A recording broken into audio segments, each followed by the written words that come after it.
A powerful secret is on the verge of unraveling, one that could shatter lives and expose hidden truths. Michael Johnson, the brilliant and calculating CEO, thought he had control over every aspect of his world, until the day a young nurse whispered a warning that would change everything.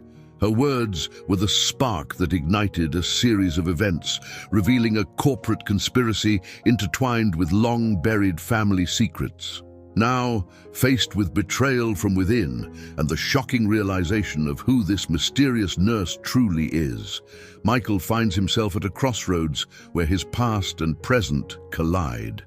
As he races against time to protect his empire and uncover the full extent of the deception, one thing becomes clear: nothing is as it seems, and the stakes are higher than ever. The truth he seeks could destroy everything he's built, or it could redefine the meaning of family.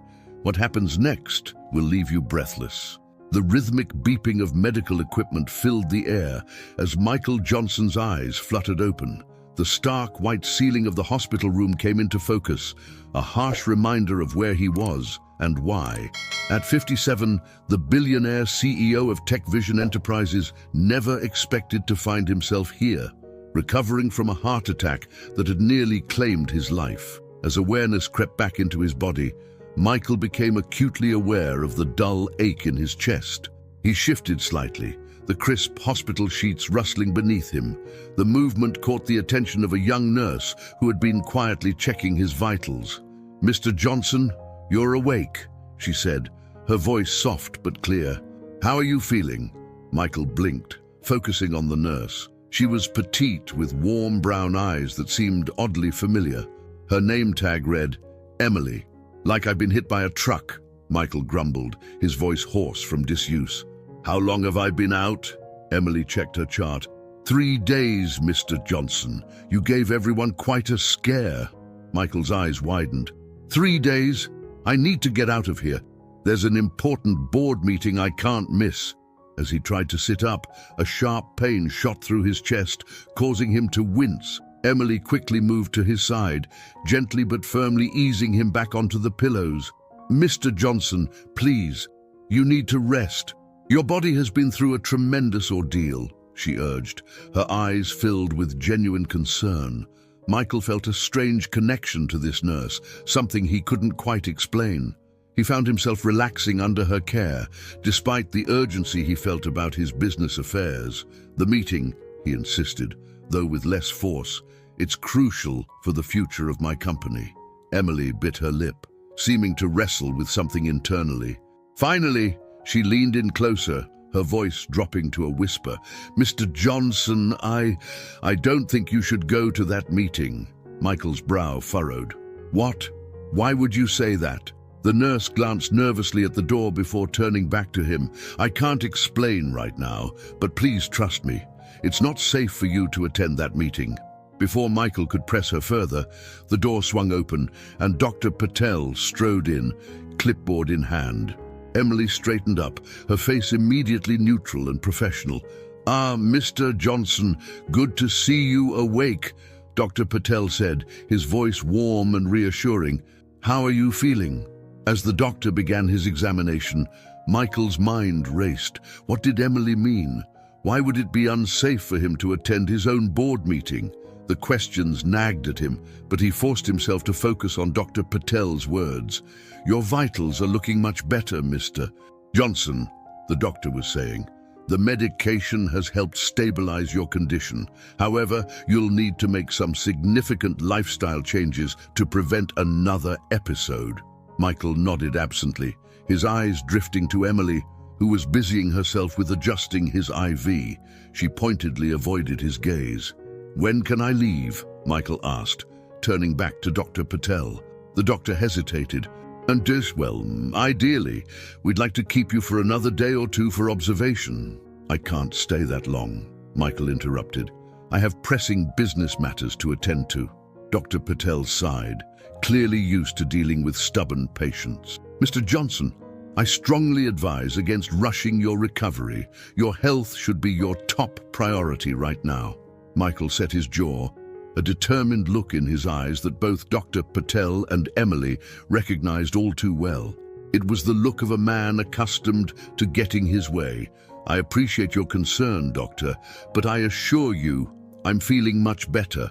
I'll follow whatever outpatient regimen you prescribe, but I need to be discharged today."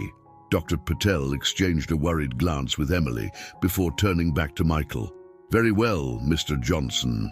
If you insist, we can begin the discharge process, but I must stress the importance of taking it easy.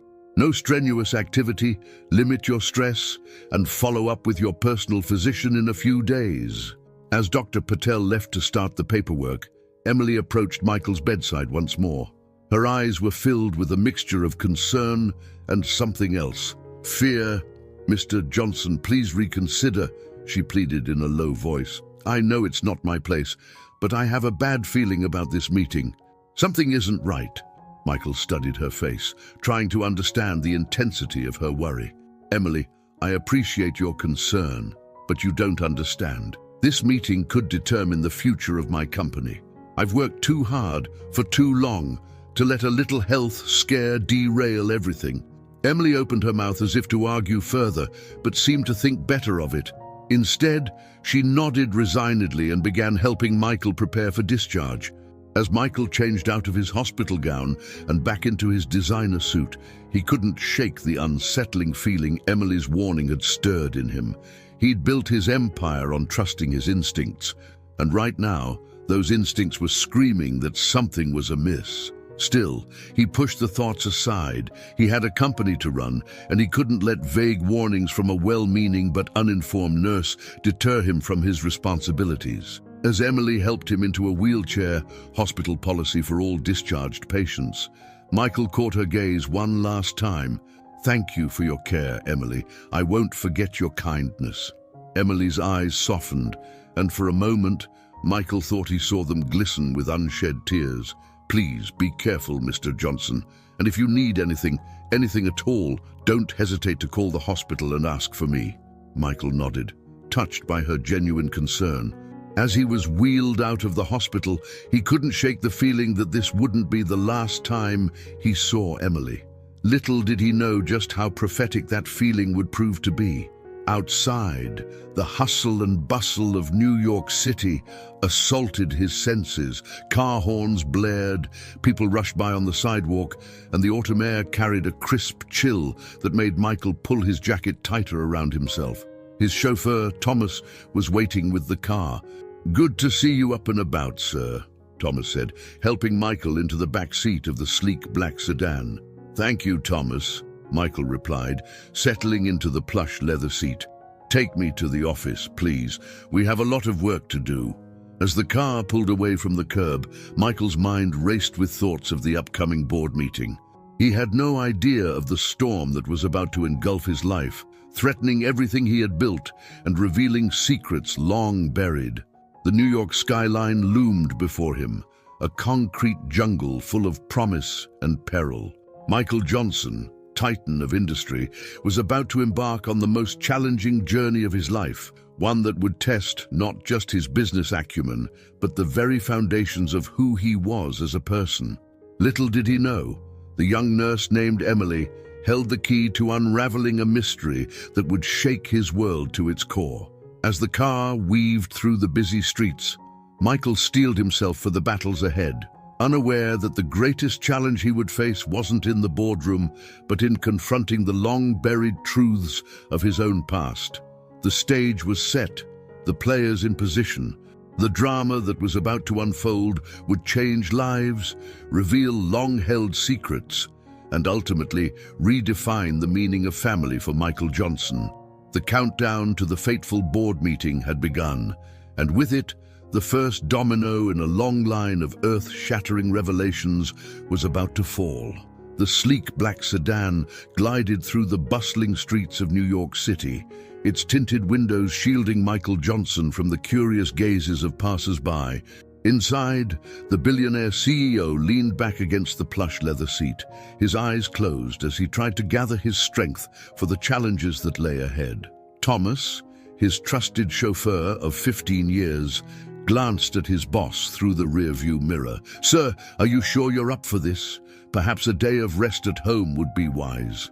Michael's eyes snapped open, a familiar determination blazing in their depths. "I appreciate your concern, Thomas, but there's no time for rest. Tech Vision needs me."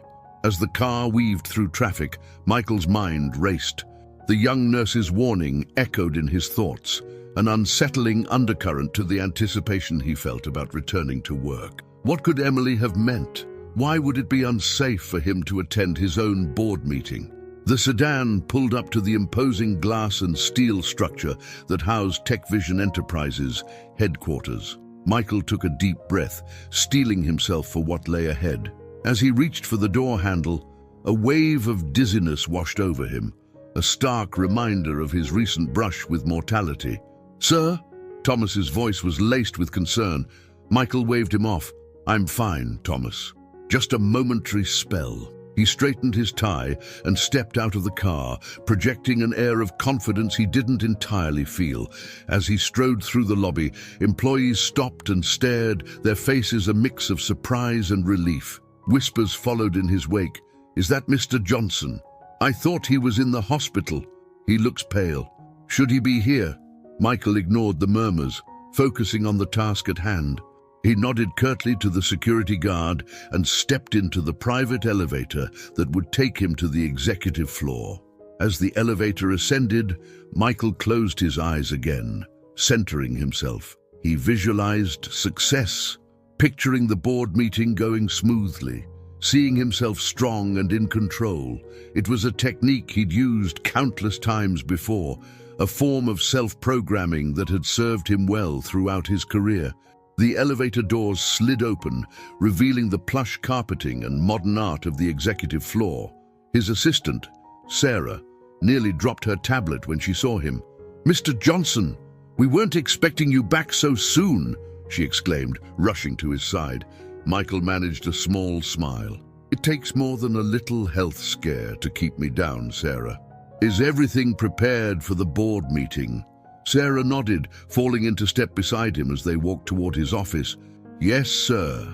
All the reports are ready, and the board members have been notified of your return. But, sir, are you sure you're ready for this? We could easily postpone—" "No postponements," Michael cut her off firmly. "This meeting is too important. Now bring me up to speed on what I've missed." As Sarah began her report, Michael settled into his chair, the familiar leather creaking beneath him. He scanned the documents on his desk, his sharp mind quickly absorbing the information. Everything seemed to be in order, yet he couldn't shake the feeling that something was off. A knock at the door interrupted his thoughts. David Green, his longtime friend and chief operating officer, entered the room, his face breaking into a wide smile.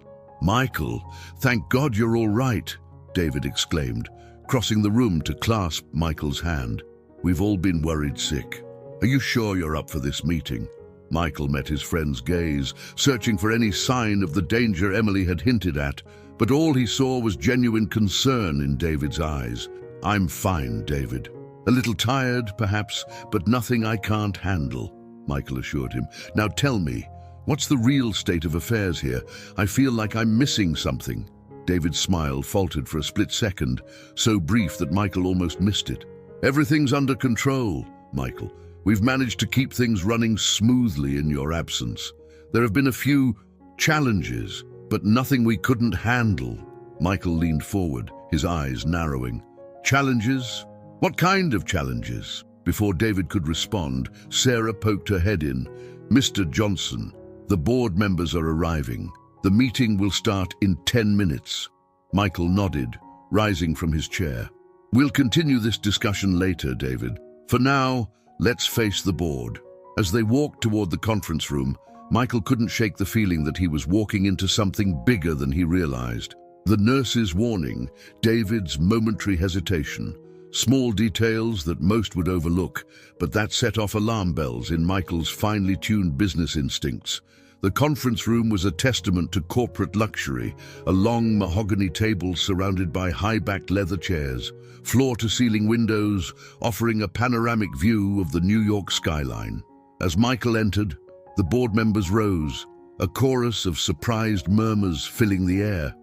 Michael, we didn't expect to see you here today, said Eleanor Winters, the eldest board member and a long-time ally. Are you sure you're up for this? Michael flashed his most convincing smile. I assure you, Eleanor, I'm more than capable of handling today's meeting.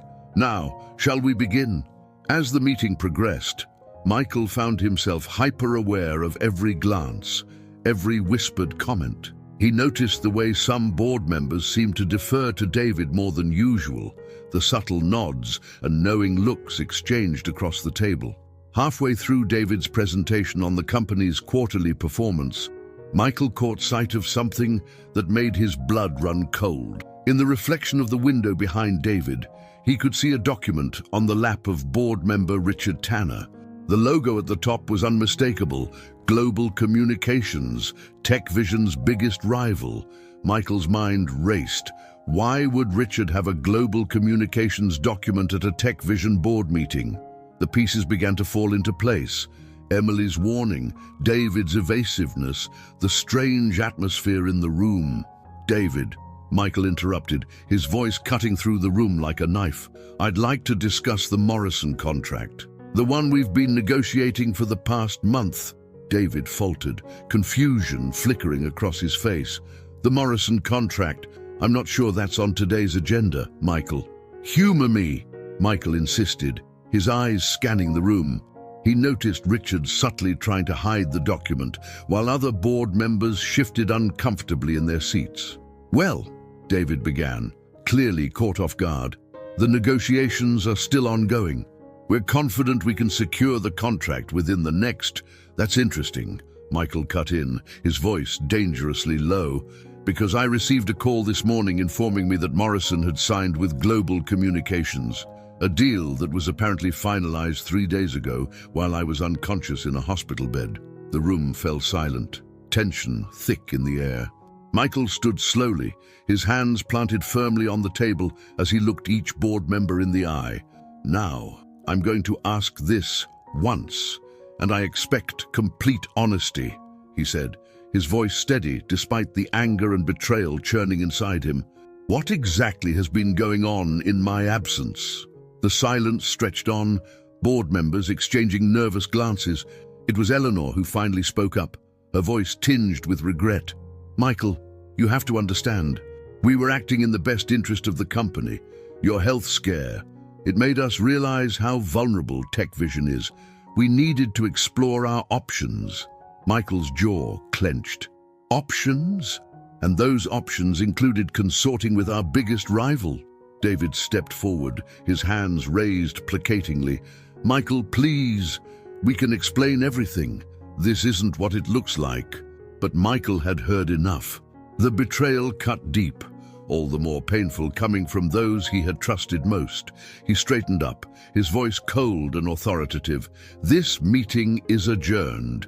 I expect detailed reports on every decision made in my absence on my desk within the hour. And as of this moment, all of you are suspended pending a full investigation. As the board members filed out, a mixture of shame and defiance on their faces, Michael remained standing at the head of the table. The New York skyline stretched out before him, a vista he had once viewed as his domain. Now it seemed to mock him, a reminder of how quickly empires could crumble. He pulled out his phone, scrolling through his contacts until he found the number for his personal lawyer. As he waited for the call to connect, Michael's mind wandered back to the hospital, to the young nurse with the familiar eyes who had tried to warn him. Emily. He needed to find her, to understand how she knew about the danger he was facing. As the lawyer's voice came through the phone, Michael made a mental note to track down the mysterious nurse who had inadvertently become his ally in this corporate chess game. Little did Michael know, his search for Emily would uncover secrets far more personal and earth-shattering than any business betrayal. The stage was set for a drama that would test not just his business acumen, but the very foundations of his identity and his understanding of family. As he began outlining the situation to his lawyer, Michael Johnson stood at the precipice of a journey that would change his life forever. The boardroom battle was just the beginning. The real storm was yet to come. The late afternoon sun cast long shadows across Michael Johnson's office as he paced back and forth, his mind racing with the implications of what he'd uncovered, the betrayal of his board members, the clandestine dealings with global communications. It all seemed surreal, like a plotline from one of those corporate thriller novels he never had time to read. Michael paused at the floor-to-ceiling windows, gazing out at the New York skyline. The city that had always represented opportunity and conquest now seemed fraught with hidden dangers. He loosened his tie, feeling the weight of the day's events pressing down on him. A soft knock at the door interrupted his brooding. "Come in!" he called out, not turning from the window. Sarah, his assistant, entered tentatively. "Mr. Johnson, I've compiled the reports you requested from the board members. And your lawyer is on line 1, Michael nodded, finally turning to face her. "Thank you, Sarah. Hold my calls after this one, please. I need some time to think." As Sarah left, closing the door behind her, Michael picked up the phone. "John, what have you found out?" The gravelly voice of John Pearson, Michael's longtime legal counsel and friend, came through the line. "It's not good, Michael.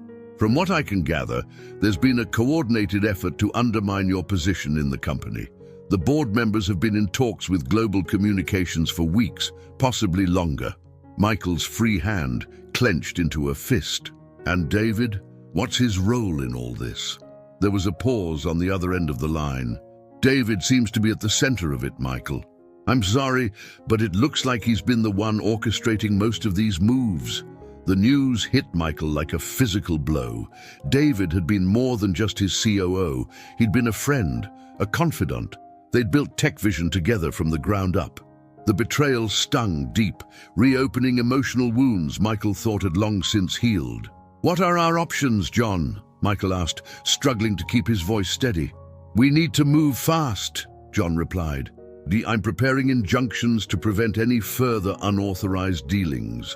We'll need to call an emergency shareholders meeting, present our evidence, and move to have the board members removed. It's going to be a fight, Michael, but we can win this." Michael nodded, even though John couldn't see him. "Do it, whatever it takes. I won't let them steal my company out from under me." After ending the call, Michael sank into his chair, the weight of the situation fully settling on his shoulders. He closed his eyes, taking deep breaths to center himself. As he did, an image flashed in his mind. The young nurse, Emily, her eyes filled with concern as she warned him not to attend the meeting. How had she known? The question nagged at him, refusing to let go. Michael reached for his phone again, this time dialing the hospital. "Mount Sinai Hospital, how may I direct your call?" A cheerful voice answered. "This is Michael Johnson. I'm trying to reach a nurse who was caring for me during my recent stay. Her name is Emily." There was a pause, followed by the sound of typing. "I'm sorry, Mr. Johnson, but we don't have any nurses by that name currently on staff." Michael frowned. "That's impossible. She was there just this morning. Brown hair, petite, probably in her late 20s or early 30s. "I understand, sir, but I'm looking at our staff roster right now, and there's no Emily listed. Perhaps you misread her name tag." Frustration welled up inside Michael. "No, I'm certain her name was Emily. Can you check again? Please, it's important." The receptionist's voice softened, sensing his distress. "I'll double-check with our HR department, Mr. Johnson. Can I put you on hold?" As the hold music played softly in his ear, Michael's mind whirled with possibilities. Had he imagined Emily? No, she had been too real, too present. Her warning had been specific, her concern genuine. Something wasn't adding up. The receptionist's voice came back on the line. "Mr. Johnson, I've spoken with HR, and they confirm we have no nurse named Emily working here. Is it possible you saw her at a different hospital?" Michael thanked the receptionist and hung up, more confused than ever. He pulled up the hospital's website on his computer, scrolling through pages of staff photos. No Emily. It was as if she had vanished into thin air. A knock at the door jolted Michael from his thoughts. Sarah entered, a concerned look on her face. "Mr. Johnson, there's someone here to see you. She says it's urgent." Michael's heart skipped a beat. "Is it a young woman named Emily?" Sarah shook her head. "No, sir. It's Ms. Winters, Eleanor Winters." Michael's brow furrowed. Eleanor was the eldest member of his board, a woman he had always considered a mentor and ally. What could she want now, after the revelations of the day? "Send her in," Michael said, steeling himself for another confrontation. Eleanor entered, her usual confident stride replaced by a hesitant shuffle. The weight of guilt seemed to hang heavy on her shoulders as she approached Michael's desk. "Michael," she began, her voice wavering slightly, "I owe you an explanation." Michael leaned back in his chair, his face a mask of controlled emotion. "I'm listening, Eleanor, though I'm not sure what you could say that would justify what's happened." Eleanor sank into the chair across from him, her eyes meeting his with a mixture of regret and determination. "But it wasn't supposed to go this far, Michael. We were trying to protect the company, to ensure its survival if you didn't recover." Michael's jaw clenched. "And that required secret meetings with our biggest rival, undermining everything we've built. You have to understand," Eleanor pleaded. "When you had that heart attack, it scared us all. We realized how vulnerable the company was, how dependent it had become on you. David convinced us that we needed a contingency plan." "David," Michael repeated, the name tasting bitter on his tongue. "And I suppose it was his idea to sell us out to global communications." Eleanor shook her head. "No, that came later. At first, it was just about restructuring, creating a leadership structure that could function without you if necessary. But then David started pushing for more aggressive moves. He said we needed to position ourselves for the future." Michael leaned forward, his eyes boring into Eleanor's. "And you went along with it. All of you." "Not all of us," Eleanor admitted. "Some of us had reservations, but David was persuasive, and with you in the hospital."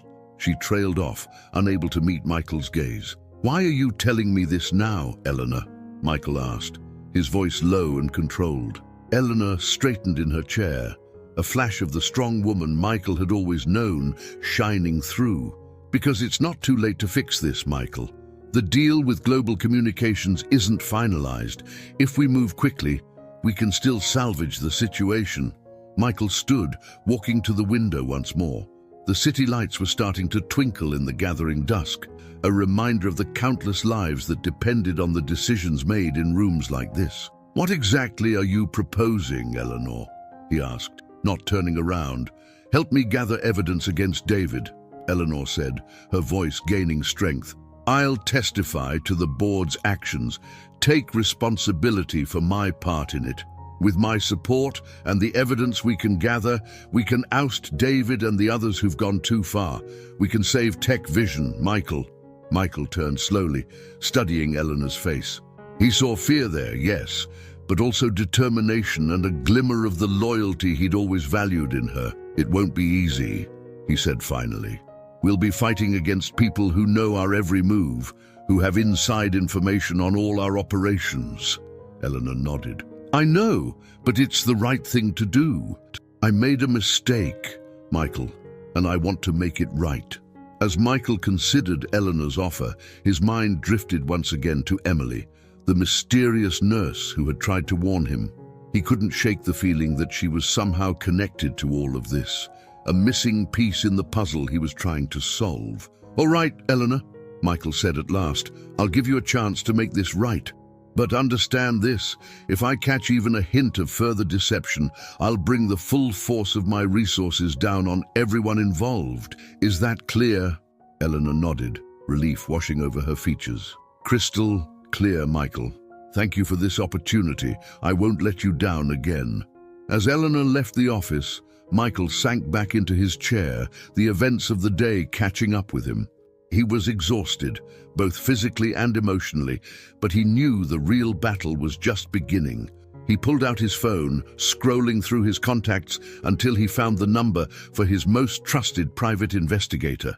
As he waited for the call to connect, Michael made a mental list of priorities: gather evidence against David and the compromised board members, track down the mysterious Emily, and uncover the full extent of the conspiracy against him.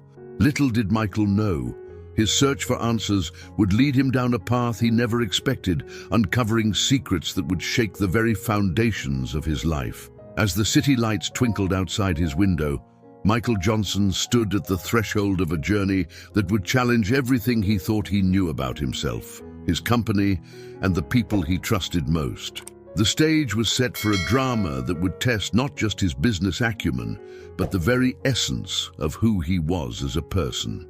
And somewhere out there, a young nurse named Emily held the key to unlocking it all. The New York skyline glittered like a constellation of earthbound stars as Michael Johnson stood at the floor-to-ceiling windows of the Tech Vision conference room. The early morning light was just beginning to paint the sky in hues of pink and gold, but Michael had been awake for hours, his mind racing with strategies and contingencies. He turned as the door opened, revealing David Green. His longtime friend and COO entered the room with an air of casual confidence that Michael now recognized as carefully crafted. How long had David been playing this game? How long had he been plotting behind Michael's back?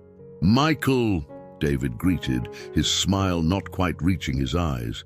"I'm glad you called this meeting. We have a lot to discuss." Michael nodded, gesturing for David to take a seat. "Indeed we do, David. Indeed we do." As David settled into one of the plush leather chairs, Michael remained standing, using his position to subtly assert dominance. It was a technique he'd employed countless times in negotiations, but never had he imagined using it against someone he once considered a brother. "I'll cut straight to the chase," Michael began, his voice steady and controlled. "I know about the dealings with global communications.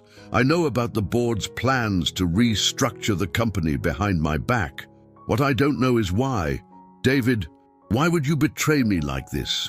David's facade of confidence faltered for a moment, surprise flashing across his features before he regained composure. "Betray you?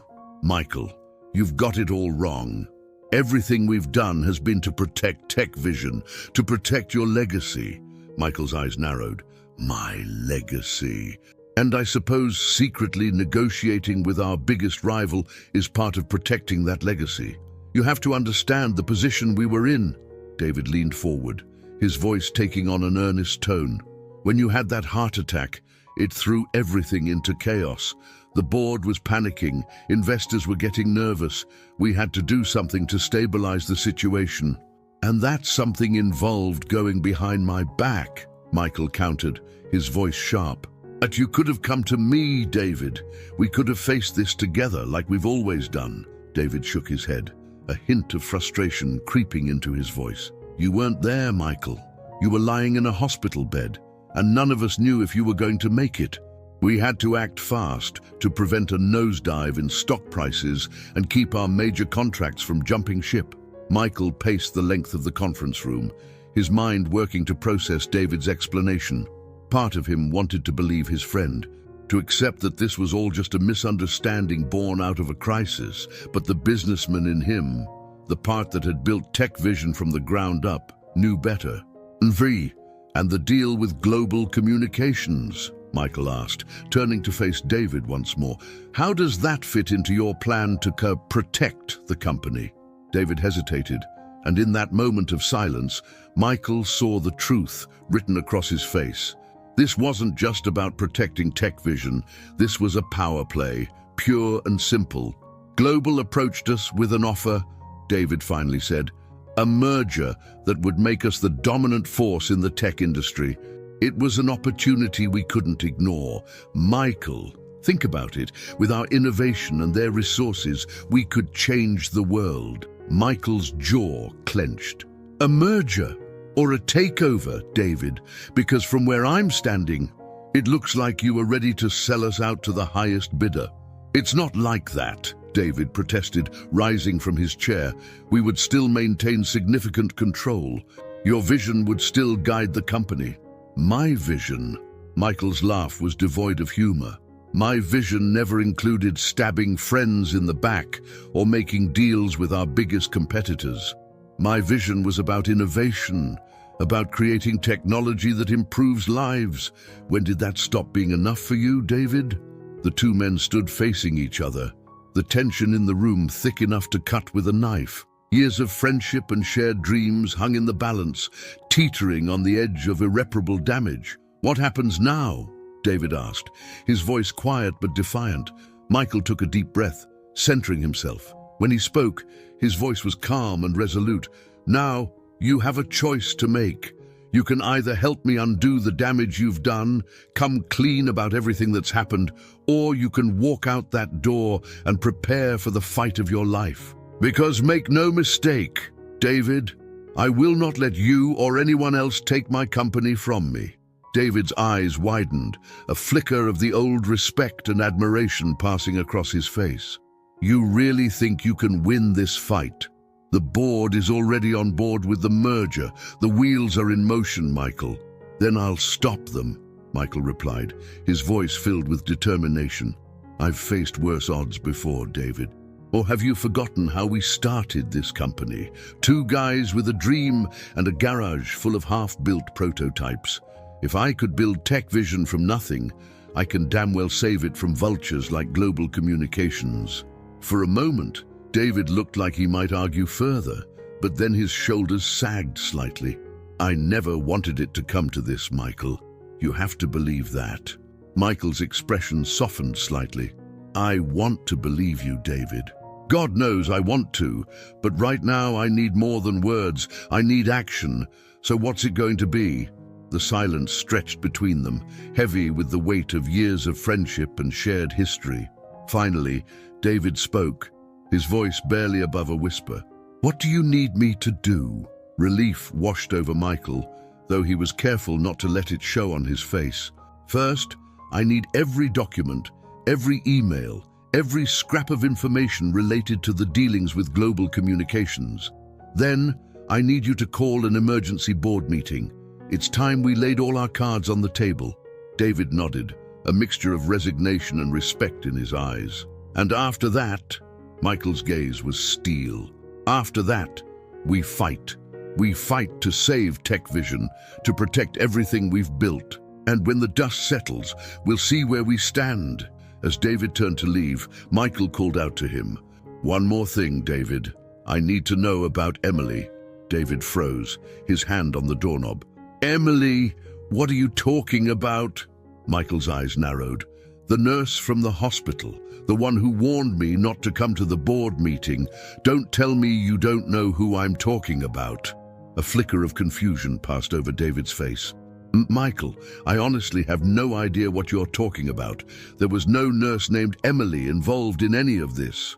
As David left the room, Michael stood rooted to the spot, his mind whirling. If David wasn't behind Emily's warning, then who was? And how did she know about the danger Michael was facing? The mystery of Emily, the nurse, loomed larger than ever, a puzzle piece that refused to fit into the larger picture. As Michael turned back to the window, watching the sun climb higher in the sky, he couldn't shake the feeling that he was missing something crucial, something that went beyond corporate intrigue and boardroom battles. Little did he know, the answers he sought would lead him down a path he never expected, unraveling a mystery that went far beyond Tech Vision and straight to the heart of his own past. As the city below began to buzz with the energy of a new day, Michael Johnson stood at the precipice of a journey that would challenge everything he thought he knew about himself and the world around him. The stage was set for a drama that would test not just his business acumen, but the very foundations of his identity. And somewhere out there, a young nurse named Emily held the key to unlocking it all. The real battle was just beginning, and Michael Johnson was determined to face it head-on, no matter where it might lead him.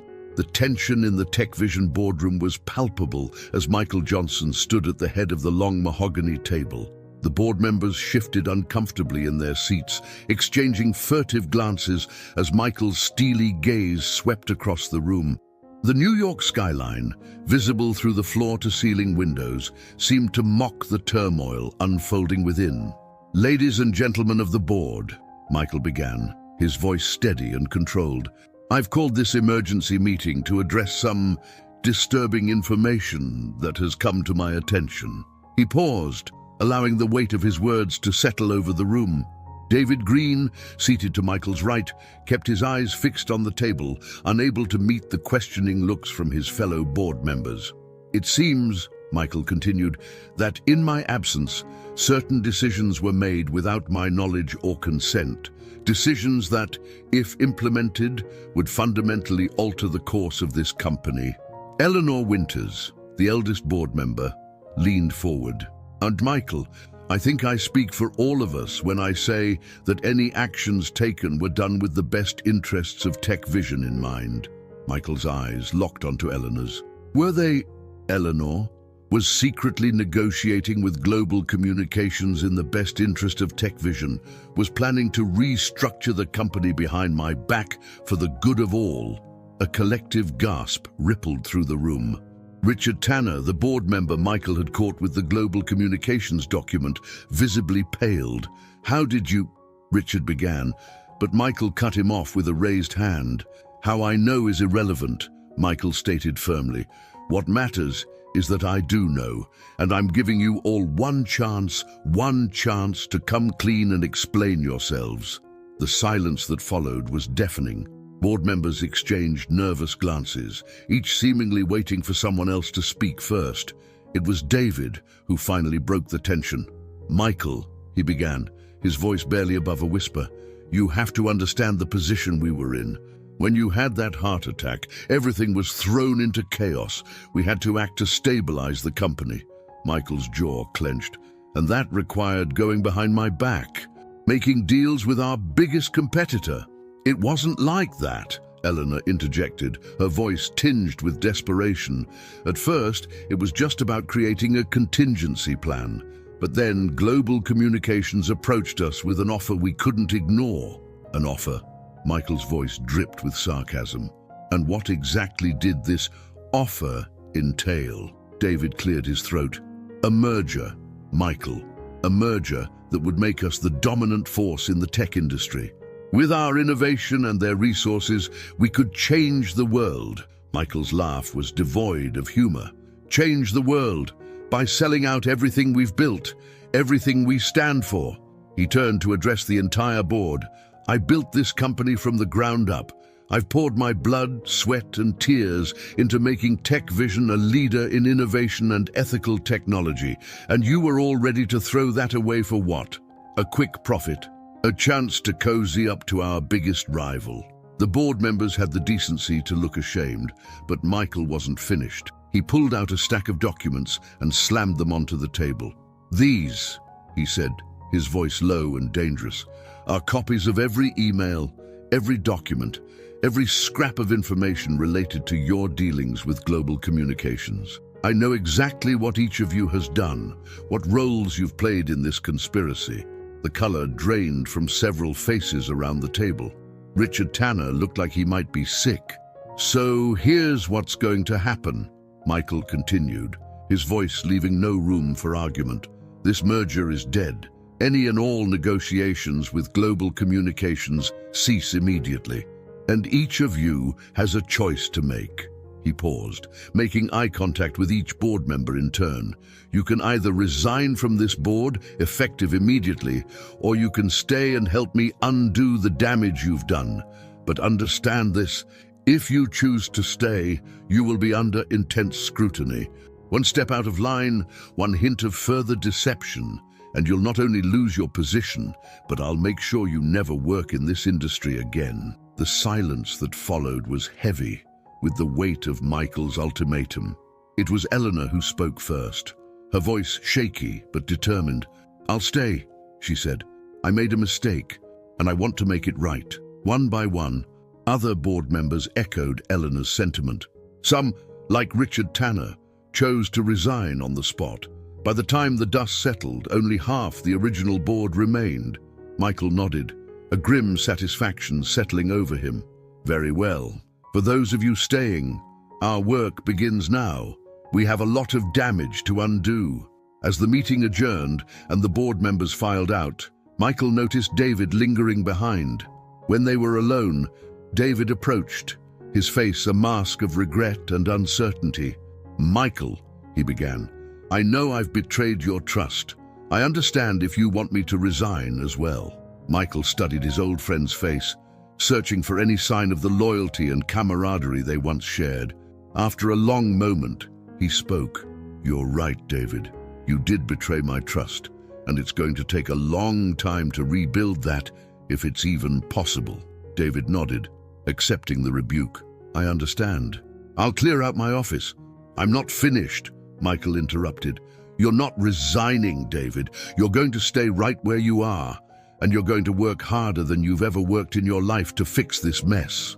Surprise flickered across David's face. You're keeping me on." Michael's expression hardened. "Don't mistake this for forgiveness, David. I'm keeping you here because you know where all the bodies are buried, so to speak. You're going to help me root out every last bit of this conspiracy and set things right." David nodded, a mixture of relief and determination settling over his features. "I won't let you down, Michael. I promise." As David turned to leave, Michael called out to him, "One more thing, David. I need to know about Emily." David froze, confusion evident on his face. "Emily? I told you, Michael, I don't know anything about a nurse named Emily." Michael's eyes narrowed. "And are you sure about that, David?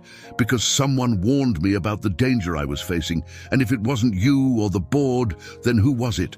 David shook his head. "I swear, Michael, I have no idea what you're talking about. Maybe you imagined it. You were under a lot of stress in the hospital." As David left the room, Michael turned to the windows, his mind racing. If David and the board weren't behind Emily's warning, then who was she? And how did she know about the conspiracy? The mystery of Emily the nurse loomed larger than ever, a puzzle piece that refused to fit into the larger picture.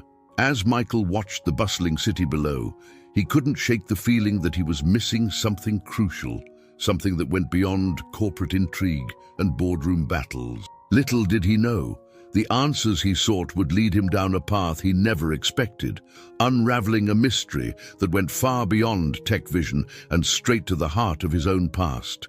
As the sun climbed higher in the sky, casting long shadows across the city, Michael Johnson stood at the precipice of a journey that would challenge everything he thought he knew about himself and the world around him.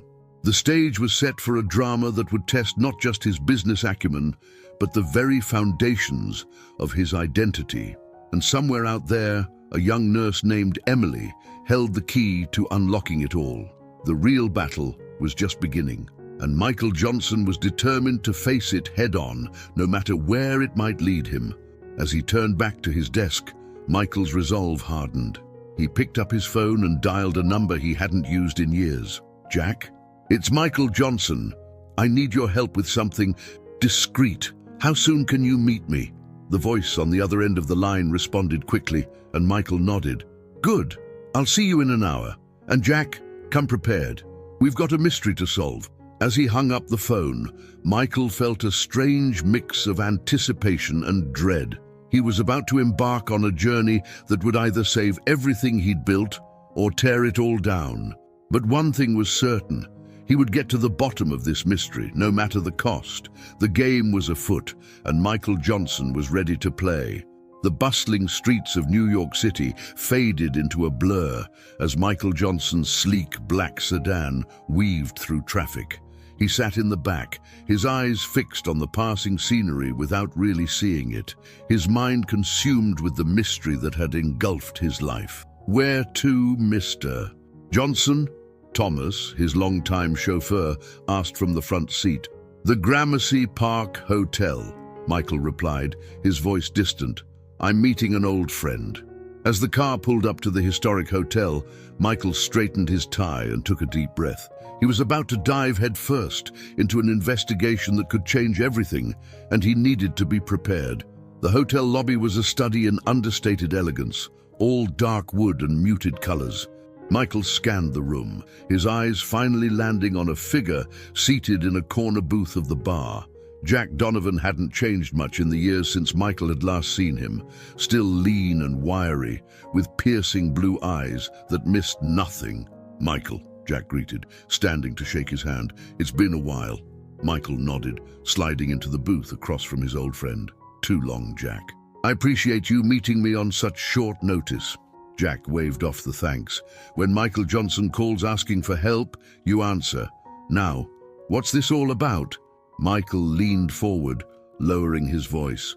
"What I'm about to tell you doesn't leave this room. I need your word on that, Jack." Jack's expression turned serious. "You have it." "What's going on, Michael?" Over the next hour, Michael laid out the whole story: the heart attack, the mysterious nurse named Emily, the conspiracy within Tech Vision, and the lingering questions that kept him up at night. Jack listened intently, his brow furrowing deeper with each revelation. When Michael finished, Jack let out a low whistle. "That's quite a tale, Michael. And you're sure this nurse, Emily, isn't connected to the board's machinations?" Michael shook his head. "I've been over it 100 times. Nobody on the board seems to know anything about her. It's like she appeared out of thin air, warned me, and then vanished." Jack leaned back, his mind clearly working overtime. "All right, let's approach this systematically. We need to track down this Emily." "You said the hospital has no record of her?" "None," Michael confirmed. "I've called multiple times, spoken to HR, even had my assistant go down there in person. There's no nurse named Emily matching her description." Jack nodded, pulling out a small notebook. "Okay, give me every detail you can remember about her. Age, height, distinguishing features, anything at all." Michael closed his eyes, picturing Emily's face. Mid to late 20s, I'd say. Petite, maybe 5'4" or 5'5".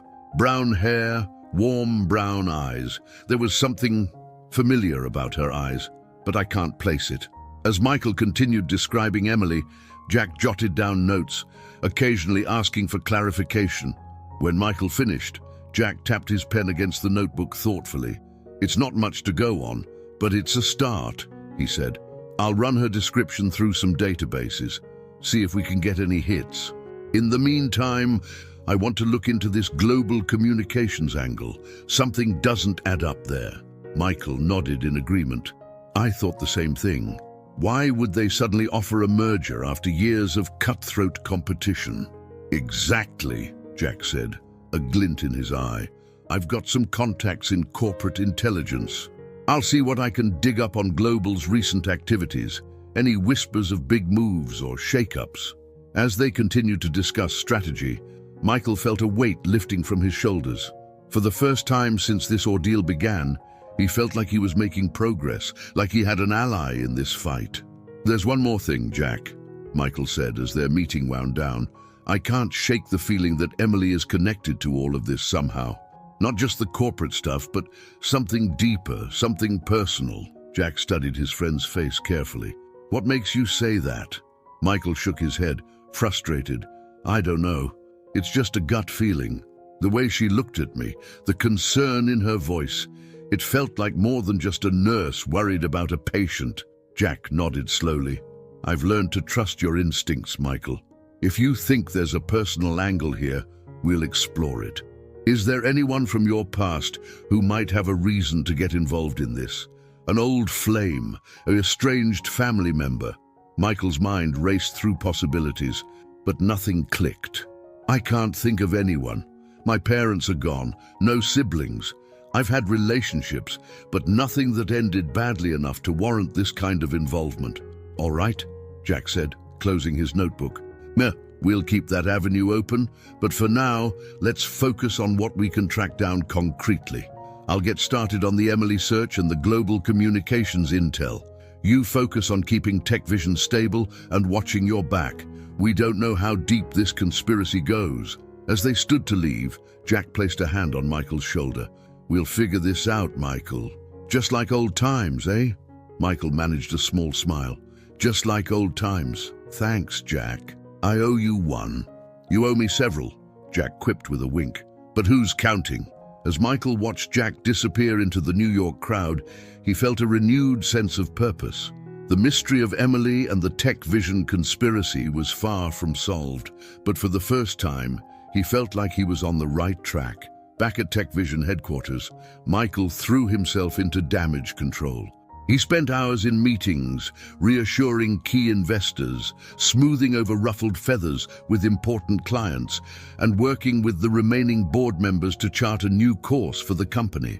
It was late in the evening when Michael finally found a moment to breathe. He stood at the windows of his office, looking out at the city lights twinkling in the darkness.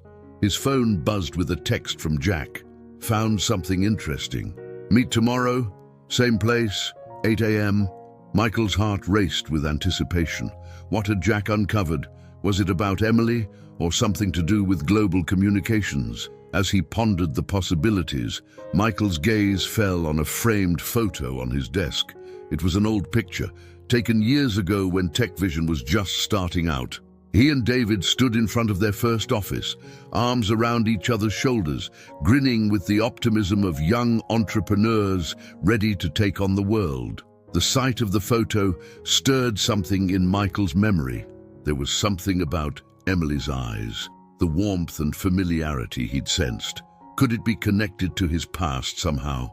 Michael shook his head, trying to clear the fog of exhaustion and confusion.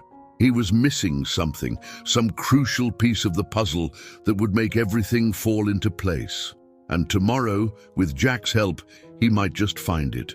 As he gathered his things to head home, Michael couldn't shake the feeling that he was on the verge of a major breakthrough. The mystery of Emily, the conspiracy at Tech Vision, the shadowy motives of global communications. It all seemed to be converging, rushing towards a revelation that would change everything. Little did Michael know, the truth he sought was closer than he could have imagined, and it would shake the very foundations of his world.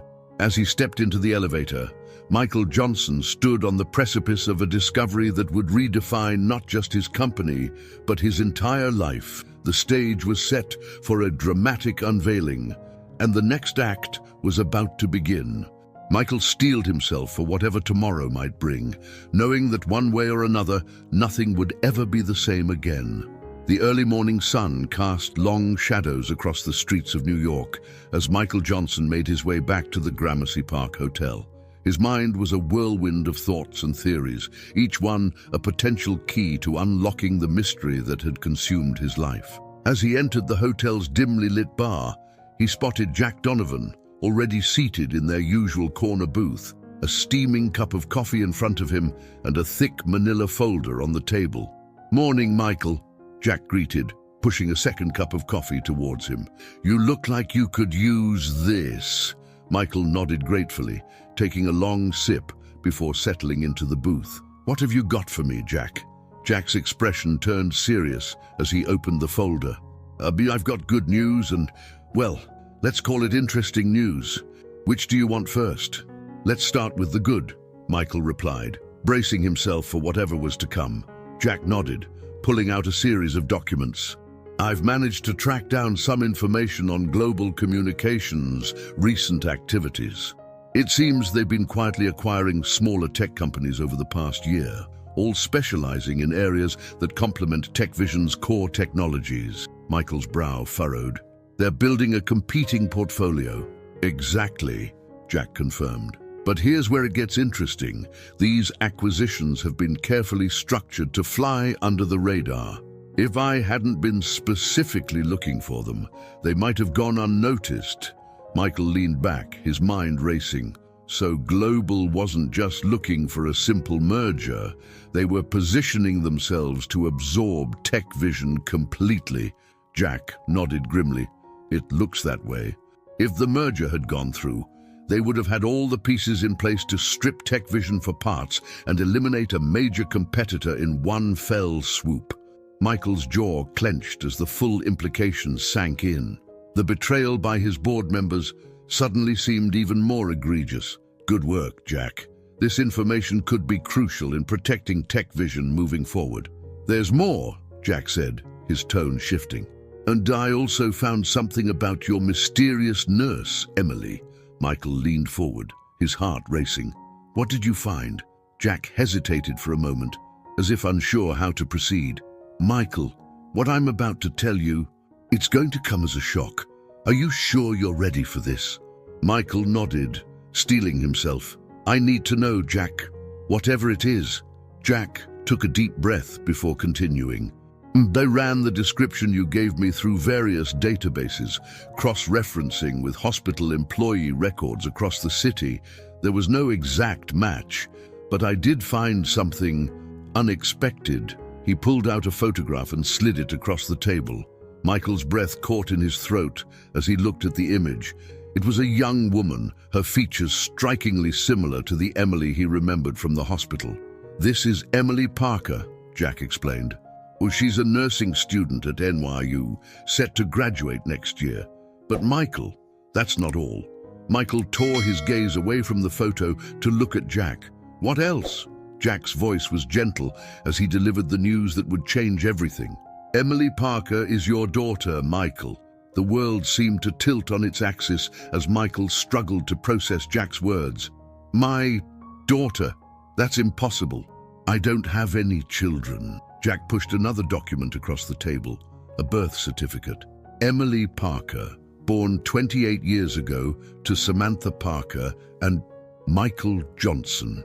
Michael's hands shook as he picked up the birth certificate, his eyes fixed on the names listed as parents. "Samantha. I remember her.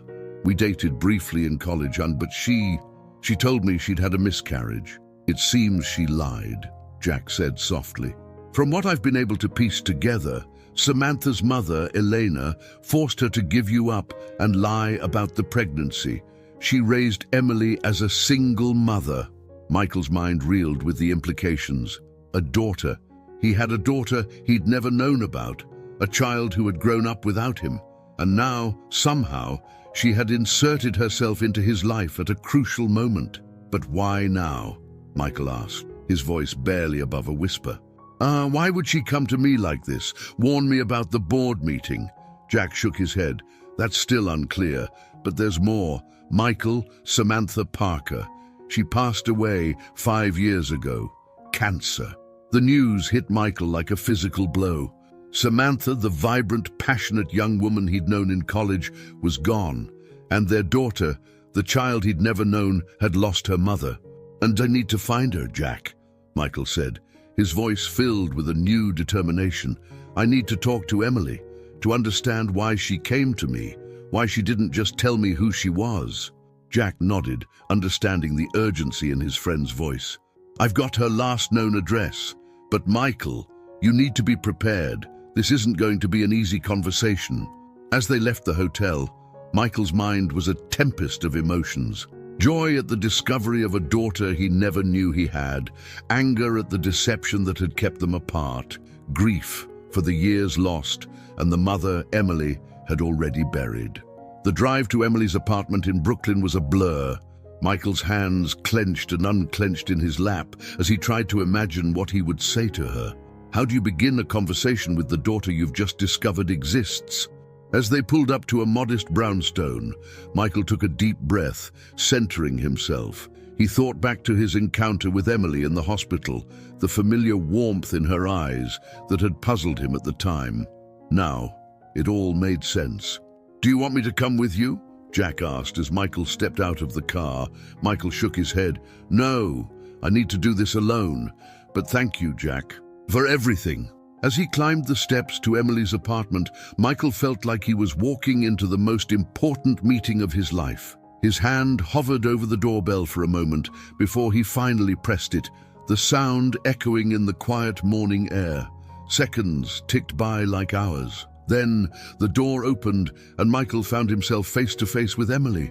The young woman's eyes widened in surprise, a mix of emotions flashing across her face. Fear, hope, uncertainty. "Mr. Johnson," she said, her voice barely above a whisper. I didn't expect to see you here." Michael's voice was thick with emotion as he spoke the words he never thought he'd say. "Hello, Emily. I think we need to talk." Emily's eyes filled with tears as she nodded, stepping back to let him in. As Michael crossed the threshold, he knew he was stepping into a new chapter of his life, one that would redefine everything he thought he knew about family, love, and the true meaning of success. The door closed behind them, and father and daughter stood face to face, 28 years of secrets and unspoken words hanging in the air between them. The stage was set for a conversation that would change both their lives forever, a reckoning with the past and a tentative step towards a future neither of them had ever imagined. As Emily led him into her small living room, Michael's eyes took in every detail: the framed nursing degree on the wall, the photos of Samantha scattered around the room, the nervous energy radiating from his newfound daughter. "Please, sit down," Emily said, gesturing to the couch. Her voice trembled slightly, betraying the calm exterior she was trying to maintain. Michael lowered himself onto the couch, his eyes never leaving Emily's face. Now that he knew the truth, he could see traces of himself in her features, the shape of her eyes, the determined set of her jaw. How did you find out?" Emily asked, perching on the edge of an armchair across from him. Michael took a deep breath. "I hired a private investigator to look into your warning at the hospital. He uncovered the truth about your birth certificate, about Samantha." Emily nodded, her eyes downcast. "I'm sorry for the deception, Mr. Johnson. I didn't know how else to approach you." "Please," Michael said softly, "call me Michael, or whatever you're comfortable with." The words hung in the air between them, the unspoken "father" echoing in the silence. Emily's eyes filled with tears. "I've wanted to tell you for so long, Mom. She made me promise not to before she died. She was afraid of disrupting your life, of causing a scandal." Michael leaned forward, his voice gentle. "Emily, I need you to know that if I had known about you, if Samantha had told me the truth all those years ago, I would have been there. I would have been a part of your life." A sob escaped Emily's throat. "I know. Mum told me. In the end." She regretted the lie, but she was too afraid to undo it. As the morning wore on, father and daughter began the delicate process of getting to know each other. Emily shared stories of her childhood, of Samantha's battle with cancer, of her own journey to become a nurse. Michael listened with rapt attention, his heart aching for all the moments he had missed. In turn, Michael opened up about his life, the building of Tech Vision, and the recent turmoil that had brought them together. Emily's eyes widened as she realized the full scope of what her warning had prevented. "I overheard 2 board members talking at the hospital," she explained. "I knew I had to warn you, but I was afraid you wouldn't believe me if I just came out and told you who I was." As the sun climbed higher in the sky, casting warm light through the apartment windows, Michael and Emily found themselves laughing over shared mannerisms, marveling at genetic traits passed down. But beneath the tentative joy of their reunion, Michael could sense an undercurrent of pain and uncertainty. 28 years of absence couldn't be erased in a single morning. "Emily," Michael said, his voice serious, "I want you to know that I'm here now. If you'll have me, I want to be a part of your life. I know I can't make up for lost time, but I want to try." Emily's eyes shimmered with tears as she nodded. "I'd like that, Dad." The word sent a jolt through Michael's heart. He reached out, tentatively taking Emily's hand in his own. It was a small gesture, but it felt like the beginning of something monumental. As they continued to talk, the outside world faded away. The corporate intrigue, the betrayals, the looming battles, all of it seemed insignificant in the face of this newfound connection. But even as Michael reveled in the joy of discovering his daughter, a part of his mind couldn't help but wonder about the implications. How would this affect Tech Vision? What would the board say? And most pressingly, how did Emily fit into the larger picture of the conspiracy he was unraveling? These questions would need answers. But for now, Michael pushed them aside. In this moment, he wasn't Michael Johnson, CEO of Tech Vision. He was simply a father, getting to know his daughter for the first time. As the morning turned to afternoon, Michael knew that his life had irrevocably changed. The road ahead would be challenging, filled with obstacles, both personal and professional. But for the first time in years, he felt a sense of purpose that went beyond business success. With Emily by his side, Michael was ready to face whatever came next. The mystery of her appearance in his life had been solved, but a new chapter was just beginning, one that promised to be the most important of his life. As father and daughter continued to talk, laugh, and slowly bridge the gap of years lost, the world outside the apartment faded into insignificance. For now, all that mattered was this moment, this connection, and the promise of a future neither of them had dared to imagine. As the afternoon sun cast long shadows across Emily's small Brooklyn apartment, Michael Johnson found himself lost in a whirlwind of emotions. The joy of discovering his daughter warred with the pain of lost years and the lingering questions about the circumstances that had kept them apart for so long. Emily sat across from him, her hands nervously fidgeting with a worn photograph. Michael recognized it as one of the many pictures of Samantha scattered around the apartment. His heart ached at the sight of his college sweetheart, forever frozen in time, her smile bright and carefree. "Your mother," Michael began, his voice thick with emotion, "she told me she had a miscarriage. I never knew. I never even suspected." Emily's eyes filled with tears as she nodded. "I know. Mom told me everything before she died. She wanted me to understand why she made the choices she did." Michael leaned forward, his gaze intense. "Can you tell me? I need to know what happened, Emily. Why did Samantha lie? Why did she keep you from me?" Emily took a deep breath, steeling herself for the story she was about to tell. "It wasn't entirely Mom's decision. My grandmother, Elena, she orchestrated the whole thing." As Emily began to recount the tale, Michael felt himself transported back in time to a world he thought he'd left behind decades ago. 28 years earlier, Samantha Parker paced nervously in her childhood bedroom, her hand resting protectively over her still flat stomach. The sound of her mother's footsteps coming up the stairs sent a jolt of fear through her. Elena Parker burst into the room, her face a mask of barely contained fury. "Is it true?" she demanded. "Are you pregnant?" Samantha nodded, tears streaming down her face. "Yes, Mom, I'm going to have a baby." "Michael's baby?" Elena's eyes flashed dangerously. "That boy, that nobody with delusions of grandeur? Absolutely not. You will not ruin your life for some college fling." "It's not like that, Mom," Samantha protested. "Michael and I love each other. We're going to make this work." Eleanor laughed, a cold, mirthless sound. "Love? Your children playing at being adults. No, this ends now. You're going to call Michael and tell him you lost the baby." Samantha's eyes widened in horror. "What? No!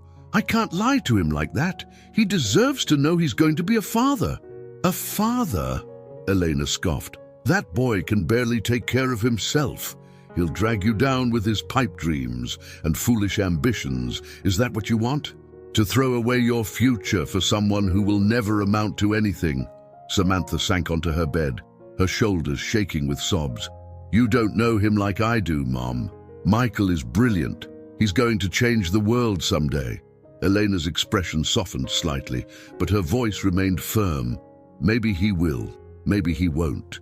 But I won't let you gamble your future on maybes. You're going to finish college, build a career. This baby, it's a mistake, but we can fix it. Fix it." Samantha's voice was barely a whisper. "You mean?" "No," Elena said quickly. "I wouldn't ask that of you. But you're going to have this baby in secret. We'll say you're studying abroad. And when it's born, we'll find a good family to adopt it." Samantha's head snapped up, her eyes blazing with sudden determination. "No, I'm keeping my baby. You can't make me give it up." Eleanor's jaw clenched. "Fine, keep the baby. But Michael can never know. If you tell him, I'll make sure he never sees a penny of the trust fund your father left you. The money that's supposed to help you start your life after college. Gone. And believe me, raising a child on your own with no support, it's not the romantic notion you think it is." Samantha's mind reeled. The trust fund was substantial, enough to give her and the baby a good start in life. Without it, she'd be struggling from day one. And Michael, he had such big dreams. Would he resent her and the baby for holding him back? Think about it, Samantha, Elena pressed. Give Michael a chance to pursue his ambitions. Give yourself a chance to build a life. In a few years, when you're both established, maybe then you can reach out. But for now, this is the best choice for everyone. Tears streamed down Samantha's face as she nodded, defeated. Okay, Mom. I'll tell Michael I lost the baby. Elena's expression softened, and she pulled her daughter into a tight embrace. It's for the best, darling. You'll see. This is the right choice for all of you. Back in the present, Michael listened to Emily recount the story, his heart breaking for the young Samantha who had faced such an impossible choice. Your grandmother, Michael said, his voice tight with anger. She manipulated Samantha. She used fear and threats to keep us apart.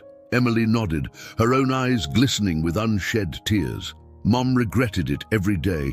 She wanted to tell you so many times. But what? Michael pressed gently. Emily sighed. But by the time she felt ready, you were already becoming successful. Tech Vision was taking off. And Mom, she was afraid of disrupting your life. She thought it was too late.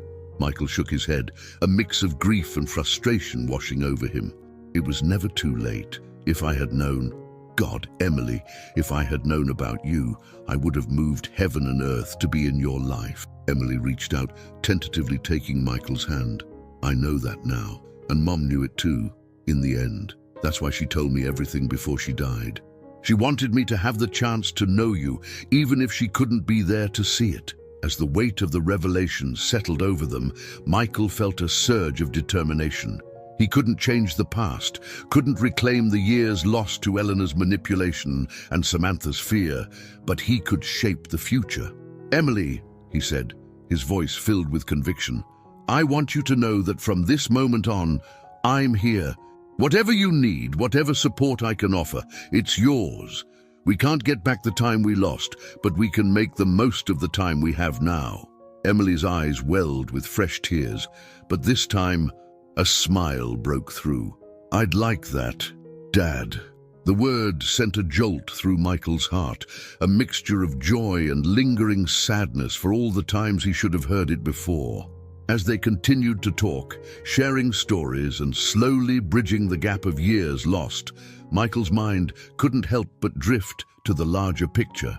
The corporate intrigue at Tech Vision, the looming threat from global communications. It all seemed both vitally important and strangely insignificant in the face of this personal revelation. Emily, Michael said, his tone turning serious, I need to ask you something. You're warning at the hospital. How much do you know about what's going on at Tech Vision? Emily's expression grew somber. Not much, honestly. I overheard two men talking while I was on my clinical rotation. They mentioned your name and something about a takeover. I didn't know the details, but it sounded dangerous. Michael nodded, his mind racing. Those men, do you think you could identify them if you saw them again?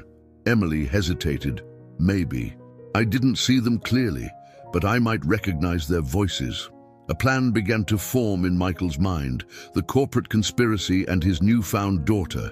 Two threads of his life that had seemed separate were now inextricably intertwined. Emily, he said, leaning forward, I know this is a lot to ask, especially given everything we've just learned, but I need your help.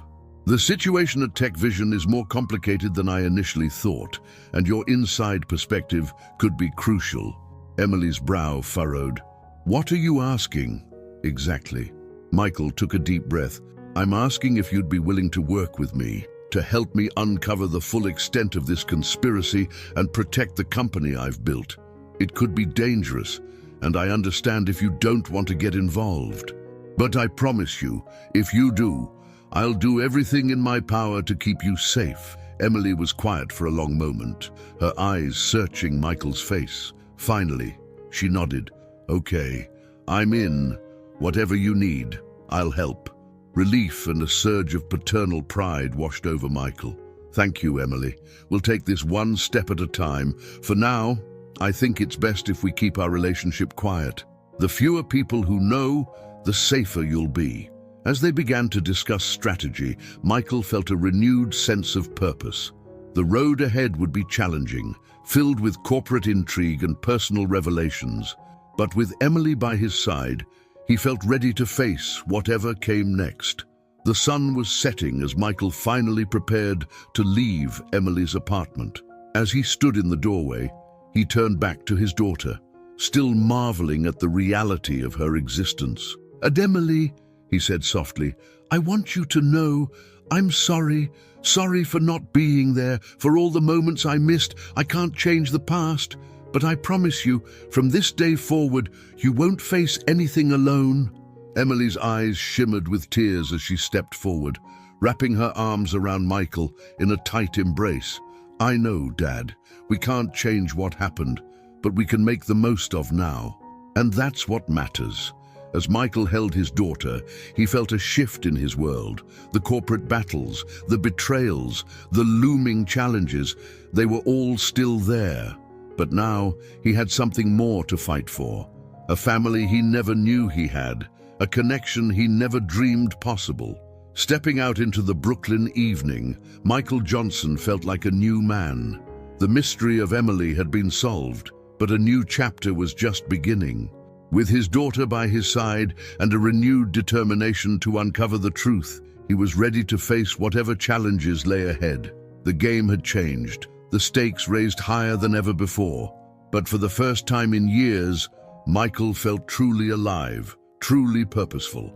The journey ahead would be difficult, but with Emily as his ally, he was prepared to fight not just for his company, but for the future they both deserved. As he climbed into his waiting car, Michael's mind was already racing with plans and strategies. The corporate world had no idea what was coming. With the combined strength of father and daughter, a force was about to be unleashed that would shake the very foundations of the business world. The stage was set, the players in position. The next act in this high-stakes drama was about to begin, and Michael Johnson was ready to take center stage. The early morning sun cast long shadows across the sleek glass exterior of TechVision's headquarters as Michael Johnson strode through the lobby, his mind racing with plans and strategies. The events of the past few days had changed everything, and he was determined to use this newfound energy to unravel the conspiracy threatening his company. As he stepped into the elevator, Michael's phone buzzed with a text from Emily. "Ready when you are. Let's do this." A small smile tugged at Michael's lips. The thought of working alongside his daughter, of finally having the chance to build a relationship with her, filled him with a sense of purpose he hadn't felt in years. The elevator doors opened to reveal David Green waiting in the hallway, his face a mask of concern and barely concealed anxiety. "Michael?" David greeted, falling into step beside him as they walked towards the CEO's office. "And we need to talk about the upcoming shareholders meeting. There are rumors circulating, and some of our major investors are getting nervous." Michael nodded, his expression giving nothing away. "I'm aware of the situation, David. In fact, I've been doing some investigating of my own. Why don't you join me in my office? There are a few things we need to discuss." As they entered the spacious corner office, Michael noticed David's eyes darting nervously around the room, as if searching for hidden threats. It was a subtle tell, one that Michael might have missed if he hadn't been looking for it. "Have a seat, David," Michael said, gesturing to the chairs in front of his desk. "We've known each other for a long time, haven't we?" David nodded, a flicker of confusion passing across his face. "Of course. We built this company together, Michael. You know, I've always had TechVision's best interests at heart." Michael leaned back in his chair, studying his old friend's face. "That's what I thought too. Which is why I'm having a hard time reconciling that with what I've discovered about your recent activities." David's face paled slightly, but he maintained his composure. "I'm not sure what you're referring to, Michael. If this is about the restructuring plans we discussed, I assure you, this isn't about restructuring." Michael cut him off, his voice sharp. "This is about secret meetings with global communications. This is about plans to sell out TechVision, to strip it for parts, and hand over our innovations to our biggest competitor." David's facade crumbled, his eyes widening in shock. Who told you about that? Michael's gaze was steely as he replied, "It doesn't matter how I know. What matters is that I do know, David. I know everything. The question is, what are you going to do about it?" For a moment, David looked like he might try to deny it, to concoct some explanation or excuse. But then his shoulders sagged, the weight of his actions finally settling upon him. "I never meant for it to go this far," David said, his voice barely above a whisper. "When you had that heart attack, everything was thrown into chaos. Global approached us with an offer that seemed too good to pass up. I thought I was protecting the company, ensuring its survival if you didn't recover." Michael's jaw clenched, anger and disappointment warring within him. "And when I did recover, when it became clear that Tech Vision wasn't in danger, why continue with this plan, David?" David ran a hand through his hair, his face a mask of regret. It spiraled out of control. Global kept sweetening the deal, promising more and more. "Before I knew it, I was in too deep to back out." As David continued to explain, laying bare the extent of his involvement in the conspiracy, Michael's mind raced. He thought of Emily, waiting to play her part in uncovering the truth. He thought of the years of friendship and trust that had been shattered in a matter of days. "Here's what's going to happen," Michael said, his voice leaving no room for argument. "You're going to tell me everything. Every meeting, every deal, every person involved, and then you're going to help me put a stop to it." David's head snapped up, surprise evident on his face. You're not firing me." Michael's expression was grim. "Don't mistake this for forgiveness, David. You're going to work harder than you've ever worked in your life to fix this mess. And when it's over, when we've saved Tech Vision from the disaster you nearly led us into, then we'll discuss your future with the company." As David nodded, a mix of relief and determination settling over his features, Michael's phone buzzed with another text from Emily. "In position, waiting for your signal." Michael stood, gesturing for David to follow him. "Come on, there's someone I want you to meet." As they made their way through the building, Michael filled David in on his plan. They would gather evidence, build a case against Global Communications and the board members involved in the conspiracy. And at the center of it all was Emily, positioned to overhear crucial conversations and gather intel that would be impossible for Michael to access directly. When they reached the small conference room where Emily was waiting, Michael paused, his hand on the doorknob. "David, what you're about to learn, it's going to change everything. Are you ready for that?" David nodded, a flicker of the old loyalty shining in his eyes. "I'm ready, Michael, whatever it takes to make this right." As Michael opened the door, revealing Emily sitting at the conference table, he felt a surge of pride and anticipation. This was it, the moment when everything would change, when the fight to save Tech Vision would truly begin. "David," Michael said, his voice filled with a mixture of emotions, "I'd like you to meet Emily, my daughter." David's jaw dropped, his eyes darting between Michael and Emily in disbelief. "Your daughter? But how?" When Emily stood, extending her hand to David with a small smile. "It's a long story, Mr. Green, one that we don't have time for right now. What matters is that I'm here to help, and we have a lot of work to do." As the three of them settled around the conference table, Michael laid out the plan. Emily would continue her clinical rotations at the hospital, keeping an ear out for any conversations between board members or Global Communications representatives.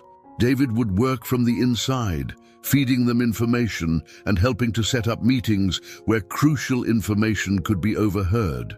"This isn't going to be easy," Michael warned, his gaze moving between his daughter and his oldest friend. "What we're doing, it's dangerous.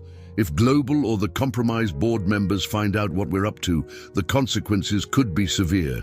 Emily reached out, placing her hand over her father's. "We know the risks, Dad, but this is bigger than just Tech Vision now. It's about doing what's right, about protecting the innovations that could change the world." David nodded in agreement, his face set with determination. I made a terrible mistake, Michael. Let me help make it right." As they continued to discuss strategy, refining their plan and anticipating potential obstacles, Michael felt a sense of hope growing within him. The road ahead would be challenging, filled with corporate intrigue and personal revelations, but with Emily and David by his side, he felt ready to face whatever came next. The sun was setting by the time they finished, casting a warm glow through the conference room windows. As they stood to leave, Michael pulled Emily into a tight embrace. "Be careful," he whispered, the fear and pride of a newfound father evident in his voice. If anything feels off, if you sense any danger at all, you get out. Promise me." Emily nodded against his chest. "I promise, Dad. We're in this together now." As Emily left to prepare for her next hospital shift, Michael turned to David. "You understand what's at stake here, don't you? This isn't just about saving the company. It's about protecting my daughter, about giving us a chance at the relationship we've been denied for so long." David's eyes were filled with a mixture of regret and resolve. "I understand, Michael. I won't let you down again. We'll see this through, whatever it takes." As they parted ways, each heading off to play their part in the unfolding drama, Michael felt a renewed sense of purpose. The mystery of Emily had been solved, but a new chapter was just beginning. With his daughter as his secret weapon and his old friend fighting to redeem himself, Michael Johnson was ready to take on the corporate world and anyone who dared to threaten what was his. The stage was set, the players in position. The next act in this high-stakes drama was about to begin, and Michael was determined to emerge victorious, not just for the sake of TechVision, but for the future he now dreamed of building with the daughter he had only just discovered. As he stepped out into the New York evening, Michael's mind was already racing with plans and contingencies. The corporate world had no idea what was coming. With the combined strength of father, daughter, and a friend seeking redemption, a force was about to be unleashed that would shake the very foundations of the business world. The game had changed, the stakes raised higher than ever before. But for the first time in years, Michael felt truly alive, truly purposeful. The battle to save TechVision and secure a future with Emily had begun, and Michael Johnson was ready to fight with everything he had. The bustling corridors of Mount Sinai Hospital echoed with the steady rhythm of footsteps and the soft beeping of medical equipment. Emily Parker moved through the organized chaos with practiced ease, her eyes sharp and alert despite the fatigue of a long shift. It had been 3 days since she'd agreed to help her newfound father, Michael Johnson, uncover the conspiracy threatening TechVision, and the weight of her secret mission pressed heavily upon her. As she approached the nurse's station, Emily overheard a snippet of conversation that made her pulse quicken. "Did you hear? Another TechVision board member was admitted last night. Stress-related, they're saying..." Emily's mind raced. This could be the opportunity they'd been waiting for. She casually made her way to the computer, pulling up the patient roster under the guise of checking her assignments. There, halfway down the list, was a name that sent a jolt of recognition through her.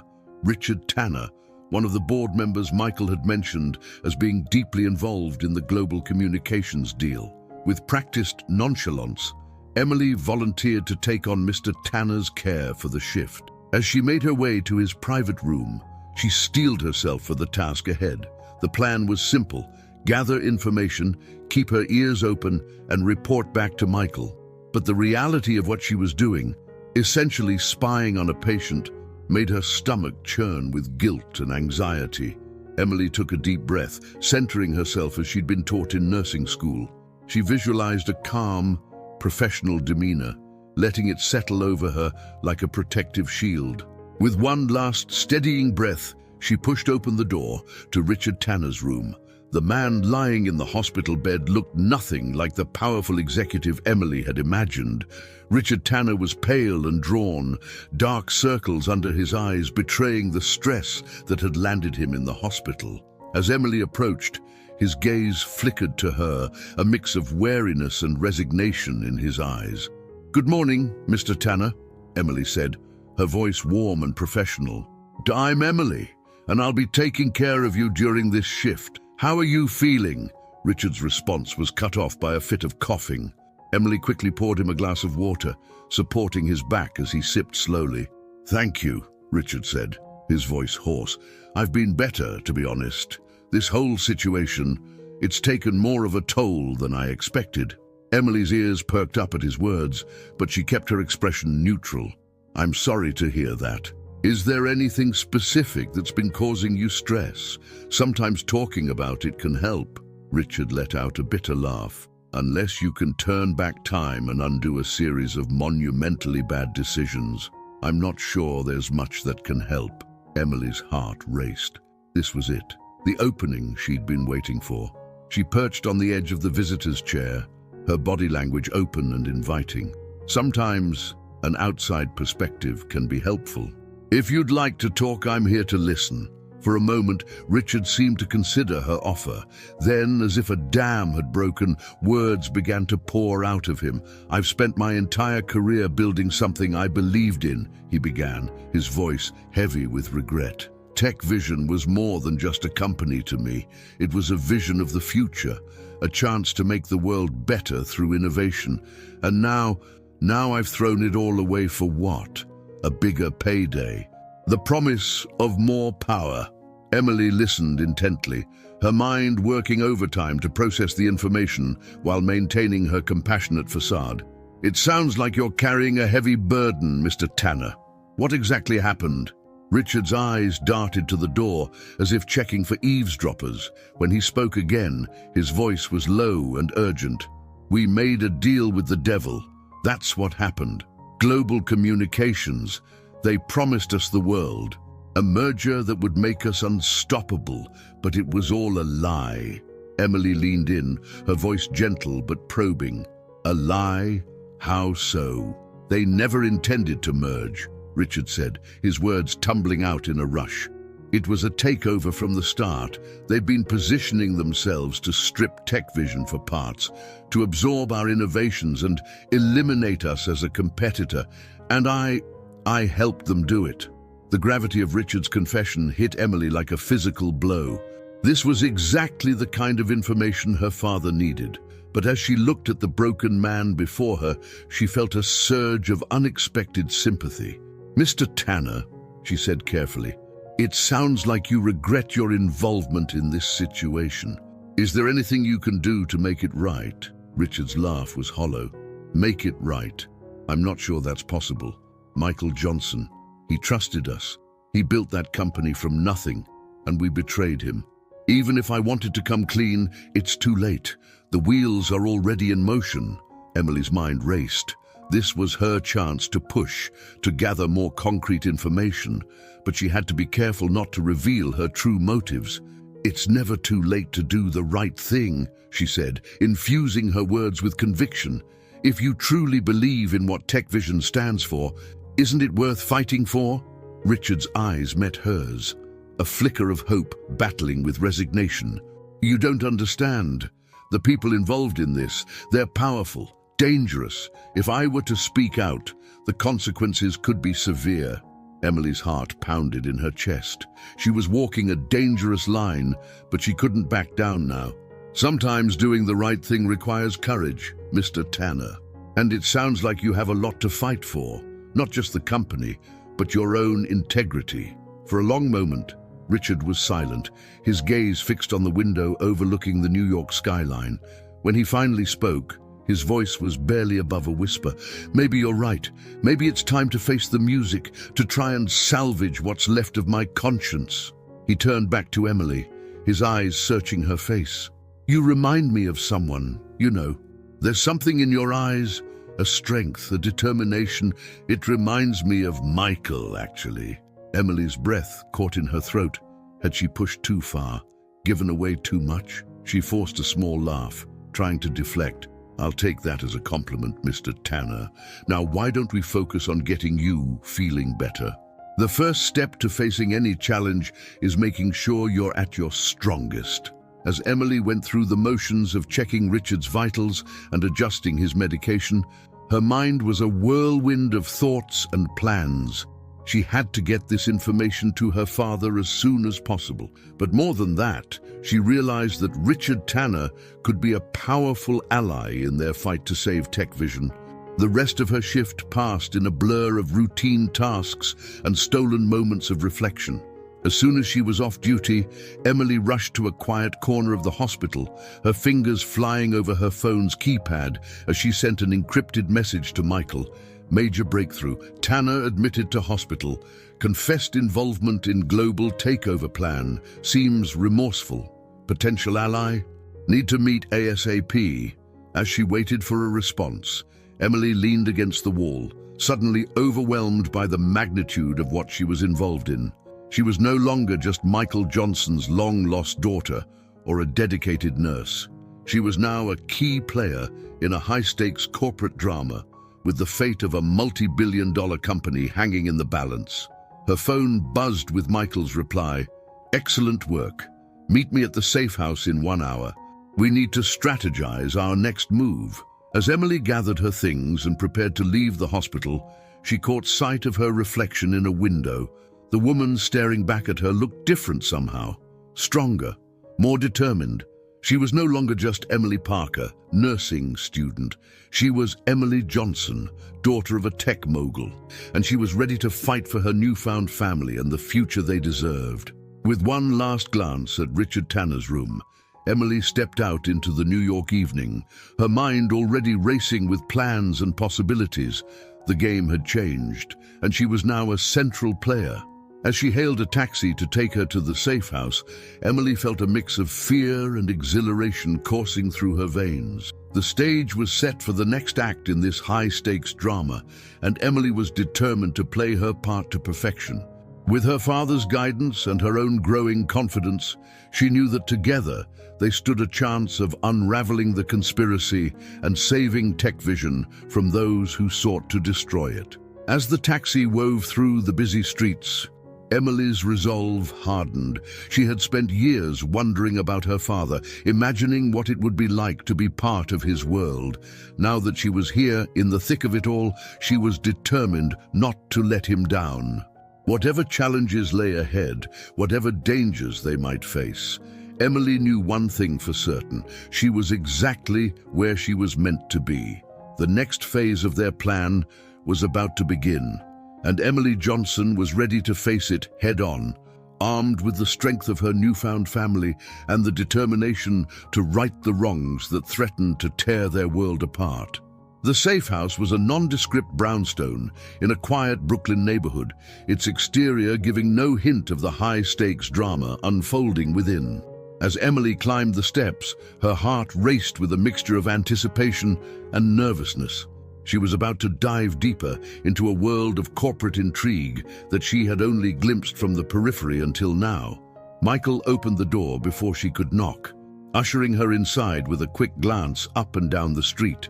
The living room had been transformed into a makeshift command center, with laptops, documents, and whiteboards covering every available surface.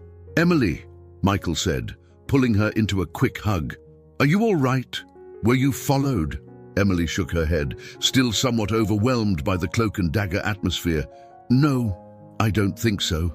I took a roundabout route like you suggested." David Green looked up from his laptop, offering Emily a tired smile. "Good work at the hospital.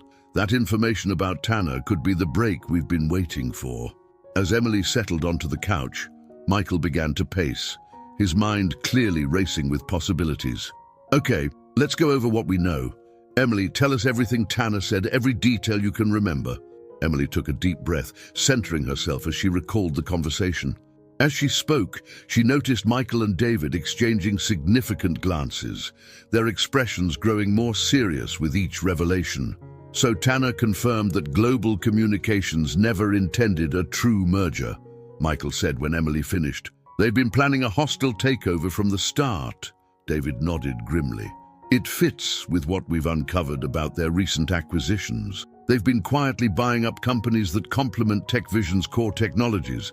If they succeed in this takeover, they'll be positioned to dominate the entire industry." Emily leaned forward, her brow furrowed in concentration. There's something else. The way Tanner spoke about the people involved, he seemed genuinely afraid. He said they were powerful and dangerous. Michael's jaw clenched. That tracks with some intel I've received. There are whispers of a shadow group behind global communications, people with connections in high places. This goes beyond just corporate rivalry. The room fell silent as the weight of the situation settled over them. Emily felt a chill run down her spine as she realized the true scope of what they were up against. "So what's our next move?" she asked, breaking the tense silence. Michael turned to the whiteboard, where a complex web of names and connections was mapped out. "We need more concrete evidence. Tanner's confession is a start, but it's not enough to bring to the authorities or the rest of the board. We need documents, recordings, something irrefutable." David spoke up, his voice tinged with determination. "I might be able to help with that.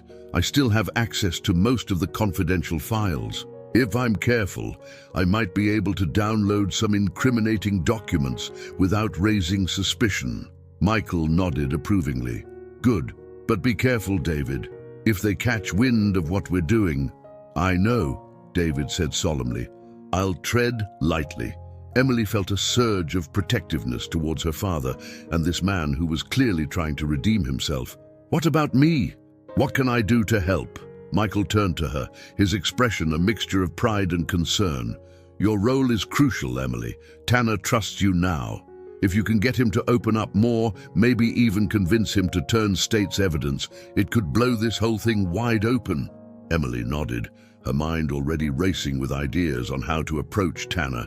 She thought back to her training in neuro-linguistic programming, considering how she could use those techniques to build deeper rapport and trust. "I'll do my best," she promised, "but we need to be careful. If Tanner realizes I'm not just a sympathetic ear, if he suspects I'm working with you—" "We'll protect you," Michael said firmly, "and your safety is my top priority in all of this." As they continued to strategize, Emily found herself marveling at the surreal turn her life had taken. Just weeks ago, she had been a nursing student, focused on exams and clinical rotations. Now, she was at the center of a corporate espionage plot, working alongside the father she'd only just met to save his company from a shadowy cabal of business titans.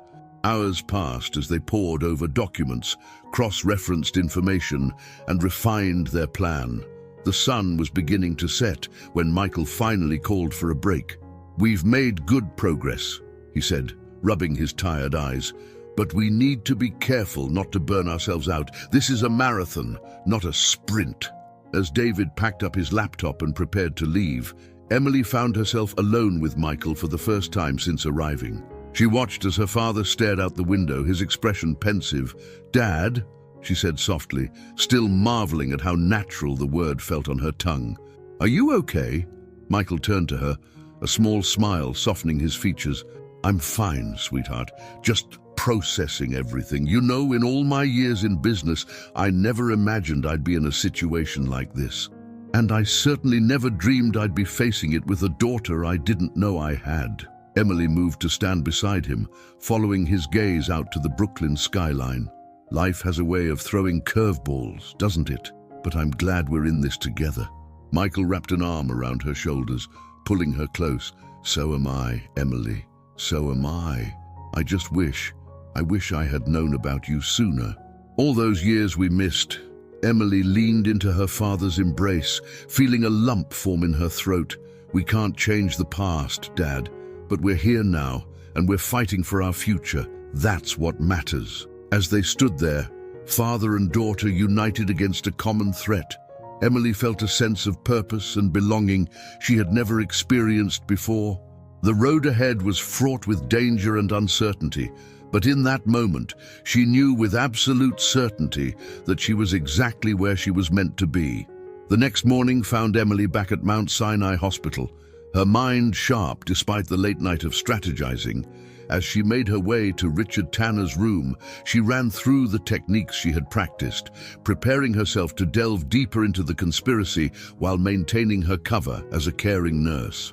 Tanner was awake when she entered, looking marginally better than he had the day before. Emily noted the dark circles under his eyes had faded slightly, and some color had returned to his cheeks. "Good morning, Mr. Tanner," she said cheerfully, infusing her voice with warmth and compassion. "How are you feeling today?" Tanner offered a weak smile. "A bit better, thanks to your care yesterday. I wanted to apologize for unloading all of that on you.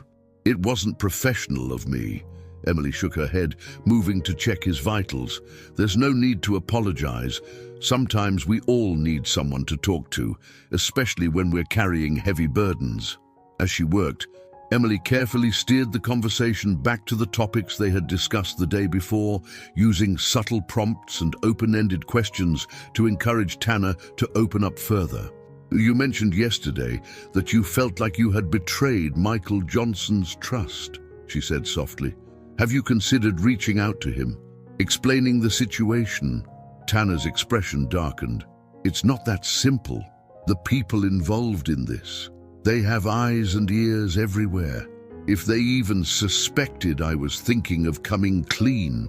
Emily leaned in, her voice low and earnest. "Mr.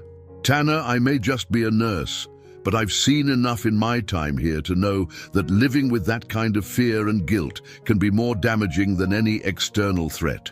Sometimes, doing the right thing requires courage, but it also brings its own kind of peace." She watched as her words seemed to resonate with Tanner, his eyes flickering with a mix of fear and resolve. Emily pressed on, using the rapport-building techniques she had studied. "You struck me as someone who once believed in something bigger than yourself," she said, mirroring Tanner's body language to create a sense of connection.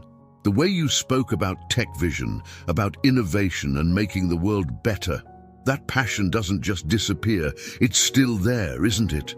Tanner nodded slowly, his gaze distant. "It is. God help me, but it is. I've tried to justify my actions, to tell myself it was for the greater good, but deep down, I know I've lost my way." Emily saw her opening and took it. "It's never too late to find your way back, Mr. Tanner, to make things right, and you don't have to do it alone." For a long moment, Tanner was silent, his internal struggle evident on his face. When he finally spoke, his voice was barely above a whisper. "Maybe you're right. Maybe it is time to face the music." He looked up at Emily, his eyes searching her face. "If I were to come forward, to tell Michael everything I know, do you think it would make a difference?" Emily's heart raced, but she kept her expression calm and encouraging. "I believe that the truth always makes a difference, Mr. Tanner. And from what you've told me about Michael Johnson, he seems like the kind of man who would value honesty and courage, even in the face of past mistakes." Tanner nodded, seeming to come to a decision. "All right, I'll do it. I'll reach out to Michael, tell him everything I know, but I'll need help. Protection. The people behind this, they won't take kindly to a whistleblower." Emily felt a surge of triumph, but she kept her voice steady. "That's a brave decision, Mr. Tanner. I'm sure there are proper channels for this kind of thing, legal protections for whistleblowers. Perhaps you could start by speaking to a lawyer you trust." As they continued to talk, Emily carefully guided Tanner towards the idea of documenting everything he knew, of gathering whatever evidence he could access. By the time she left his room, she felt confident that they had turned a crucial corner in their investigation. The moment she was alone, Emily sent an encrypted message to her father. "Tanner ready to talk, wants to come clean to you directly, suggests legal protection. Next move." As she waited for a response, Emily felt a mix of exhilaration and anxiety. They were making progress, but she knew that each step forward brought them closer to a confrontation with the powerful forces aligned against them. Her phone buzzed with Michael's reply. "Excellent work. Setting up secure meeting. Stay close to Tanner. Things may move quickly now." Emily took a deep breath, steeling herself for whatever came next. She had played her part well, using her skills and newfound knowledge to push their plan forward. Now, it was time to prepare for the next phase of their fight to save Tech Vision and expose the truth. As she continued her rounds, Emily felt a sense of purpose and determination unlike anything she had experienced before. She was no longer just a nurse or even just Michael Johnson's daughter. She was a key player in a high-stakes game of corporate intrigue, and she was ready to see it through to the end, whatever the cost. The stage was set for a dramatic confrontation, and Emily knew that the next few days would be crucial. With Tanner's cooperation, they might finally have the evidence they needed to bring down the conspiracy and save TechVision. But the road ahead was fraught with danger, and Emily knew that she and her father would need every ounce of courage and cunning they possessed to emerge victorious. As the day wore on, Emily found herself constantly alert, watching for any sign that their activities had been discovered. The weight of their secret mission pressed heavily upon her, but she drew strength from the knowledge that she was fighting alongside her father, working to right a wrong and protect the company he had built from nothing. The pieces were falling into place, and Emily Johnson was ready to face whatever challenges lay ahead. The next act in this high-stakes drama was about to unfold, and she was determined to play her part to perfection. The early morning sun cast long shadows across the sleek glass exterior of TechVision's headquarters as Michael Johnson strode through the lobby, his mind racing with plans and strategies. The events of the past few days had changed everything, and he was determined to use this newfound energy to unravel the conspiracy threatening his company. As he stepped into the elevator, Michael's phone buzzed with a text from Emily. "Ready when you are. Let's do this." A small smile tugged at Michael's lips. The thought of working alongside his daughter, of finally having the chance to build a relationship with her, filled him with a sense of purpose he hadn't felt in years. The elevator doors opened to reveal David Green waiting in the hallway, his face a mask of concern and barely concealed anxiety. "Michael?" David greeted, falling into step beside him as they walked towards the CEO's office. "And we need to talk about the upcoming shareholders meeting. There are rumors circulating, and some of our major investors are getting nervous." Michael nodded, his expression giving nothing away. "I'm aware of the situation, David. In fact, I've been doing some investigating of my own. Why don't you join me in my office? There are a few things we need to discuss." As they entered the spacious corner office, Michael noticed David's eyes darting nervously around the room, as if searching for hidden threats. It was a subtle tell, one that Michael might have missed if he hadn't been looking for it. "Have a seat, David," Michael said, gesturing to the chairs in front of his desk. "We've known each other for a long time, haven't we?" David nodded, a flicker of confusion passing across his face. "Of course. We built this company together, Michael.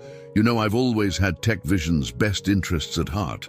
Michael leaned back in his chair, studying his old friend's face. "That's what I thought too. Which is why I'm having a hard time reconciling that with what I've discovered about your recent activities." David's face paled slightly, but he maintained his composure. "I'm not sure what you're referring to, Michael. If this is about the restructuring plans we discussed, I assure you, this isn't about restructuring." Michael cut him off, his voice sharp. "This is about secret meetings with global communications.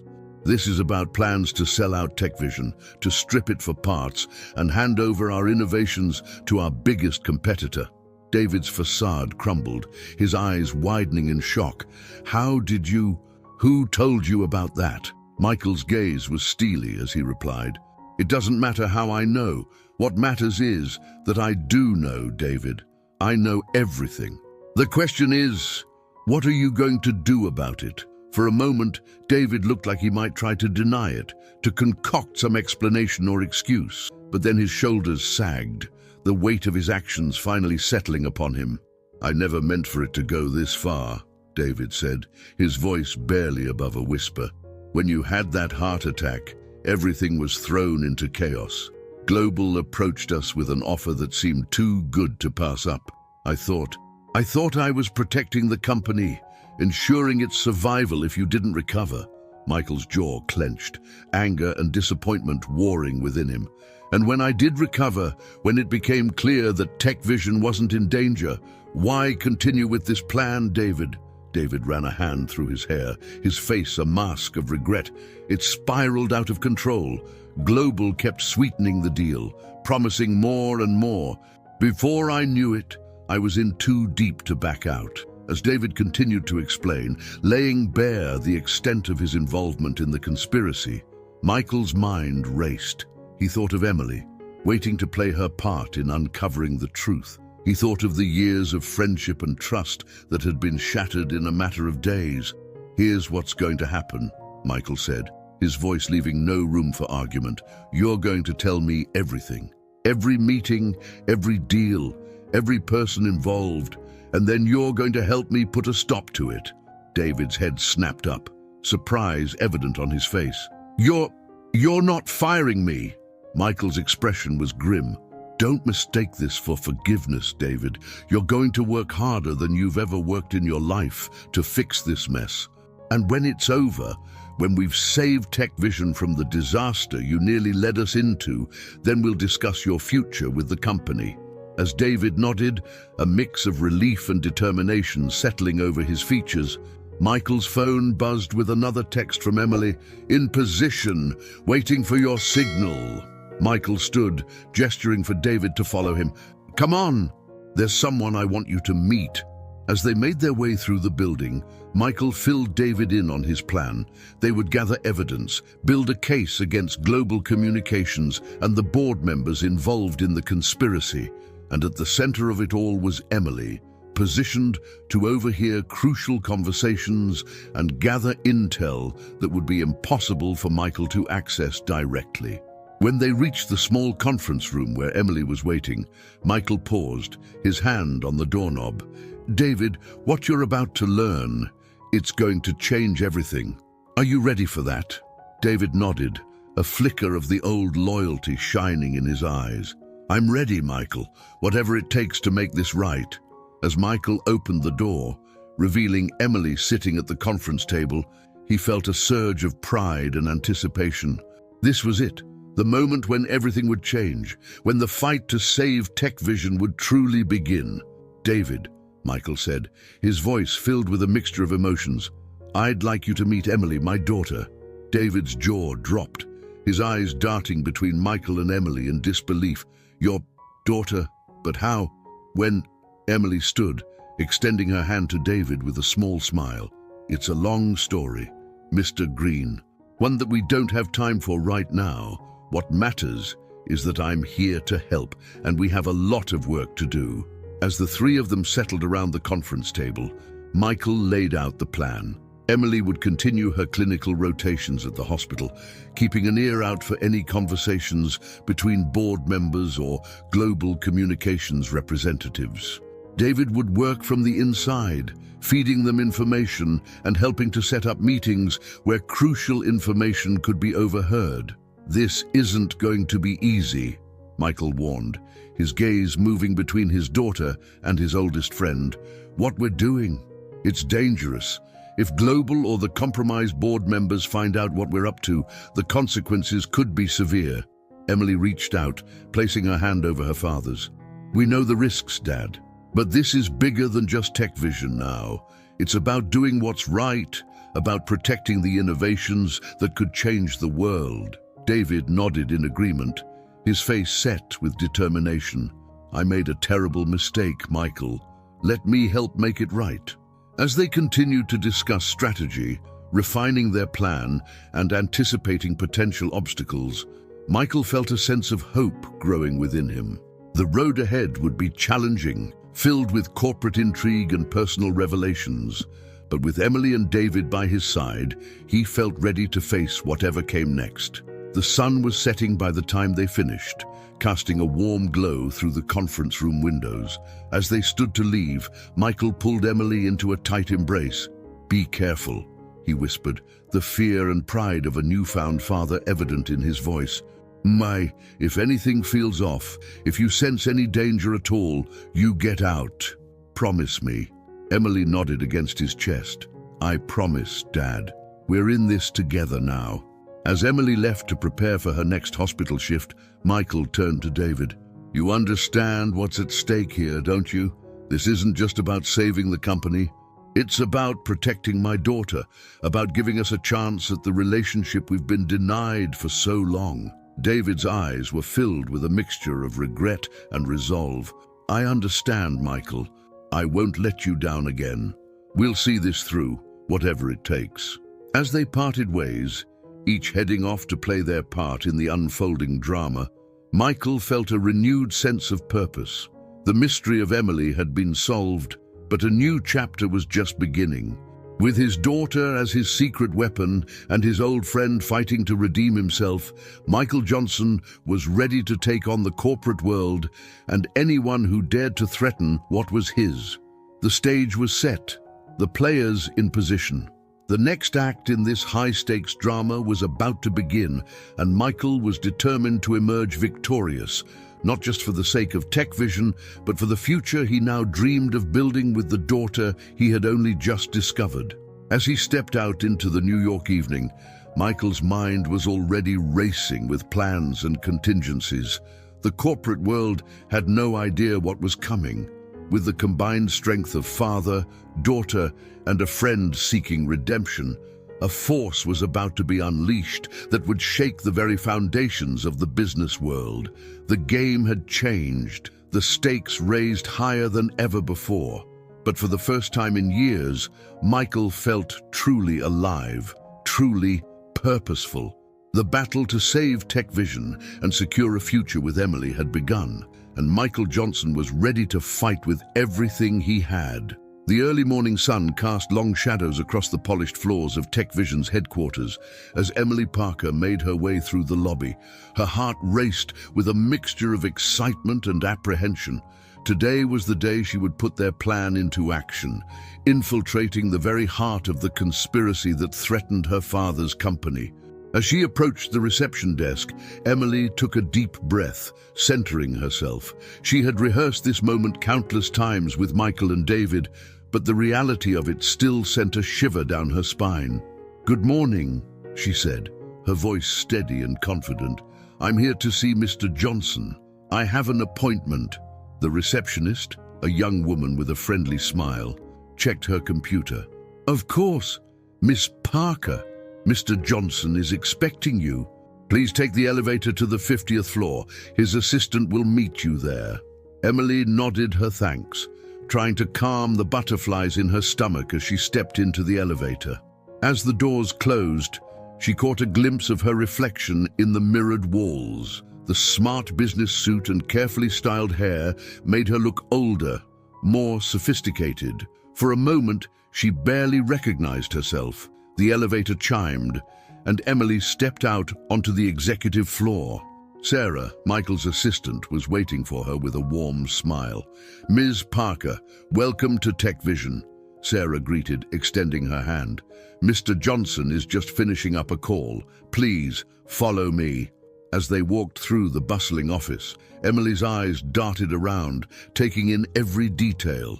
She recognized several faces from the dossiers Michael had shown her, board members and executives, some of whom were unwittingly complicit in the plot against TechVision. Sarah led her to a small conference room, gesturing for her to take a seat. "Mr. Johnson will be with you shortly. Can I get you anything while you wait? Coffee? Water?" Emily shook her head, offering a polite smile. "No, thank you. I'm fine." As soon as Sarah left, Emily's demeanor changed. She moved quickly to the computer terminal in the corner of the room, pulling a small USB drive from her purse. With practiced ease, she inserted the drive and began the process of copying files, financial records, emails, anything that might provide evidence of the conspiracy. Her heart pounded in her chest as she worked, acutely aware that discovery would mean not only the failure of their plan, but potentially serious legal consequences. But Emily pushed the fear aside, focusing on the task at hand. Just as the file transfer completed, Emily heard footsteps approaching. She quickly removed the USB drive, tucking it safely away in her purse, and returned to her seat. Seconds later, the door opened and Michael strode in. "Miss Parker," he said loudly, for the benefit of anyone who might be listening, "thank you for coming in today. I hope you didn't have any trouble finding us." Emily stood, shaking Michael's hand firmly. Not at all, Mr. Johnson. Thank you for taking the time to meet with me. As Michael closed the door, his expression softened. He pulled Emily into a quick, tight hug. "Are you okay?" he whispered. "Did you get what we needed?" Emily nodded, her voice low. "I think so. But Dad, there's something else. On my way up, I overheard two men talking about a meeting tonight. Something big is going down." Michael's brow furrowed. "Did you recognize them?" "One of them was Richard Tanner," Emily replied. "The other, I'm not sure, but from the way they were talking, he seemed to be from Global Communications." Michael's jaw clenched. This could be it. The final piece we need to bring everything crashing down. For the next hour, Michael and Emily went through the motions of a job interview, loudly discussing a fictional position for anyone who might be eavesdropping. But in hushed tones and subtle gestures, they planned their next move. As Emily prepared to leave, Michael spoke up for the benefit of any listeners. "Well, Ms. Parker, your qualifications are certainly impressive. We'll be in touch soon about the position." Emily nodded, shaking Michael's hand once more. "Thank you for your time, Mr. Johnson. I'd look forward to hearing from you." As she made her way back through the office, Emily felt the weight of the USB drive in her purse, heavy with the potential to change everything. But she knew their work was far from over. That evening, Emily found herself back at TechVision headquarters, this time dressed in the nondescript uniform of the cleaning staff. Her heart raced as she pushed her cart down the empty hallways, making her way towards the executive conference room where the clandestine meeting was set to take place. As she approached, she could hear muffled voices from behind the closed door. Emily positioned herself nearby, pretending to clean as she strained to listen. "The shareholders' meeting is in 3 days," she heard Richard Tanner say. "Whoa, if we're going to make our move, it has to be then." A voice Emily didn't recognize responded, its tone cold and calculating. "Everything is in place. By this time next week, TechVision will be nothing more than a subsidiary of Global Communications, and Michael Johnson will be out on the street where he belongs." Emily's blood ran cold at the callous way they discussed destroying her father's life's work. She leaned in closer, desperate to catch every word. "And what about the other board members?" Tanner asked, his voice tinged with nervousness. "Some of them are still loyal to Michael." The unknown voice chuckled darkly. "Leave that to me. By the time I'm done, they'll be begging to sign over their shares. And if any of them prove problematic, well, I have ways of dealing with that too." Emily's hands shook as she realized the full extent of what they were up against. This wasn't just a corporate takeover.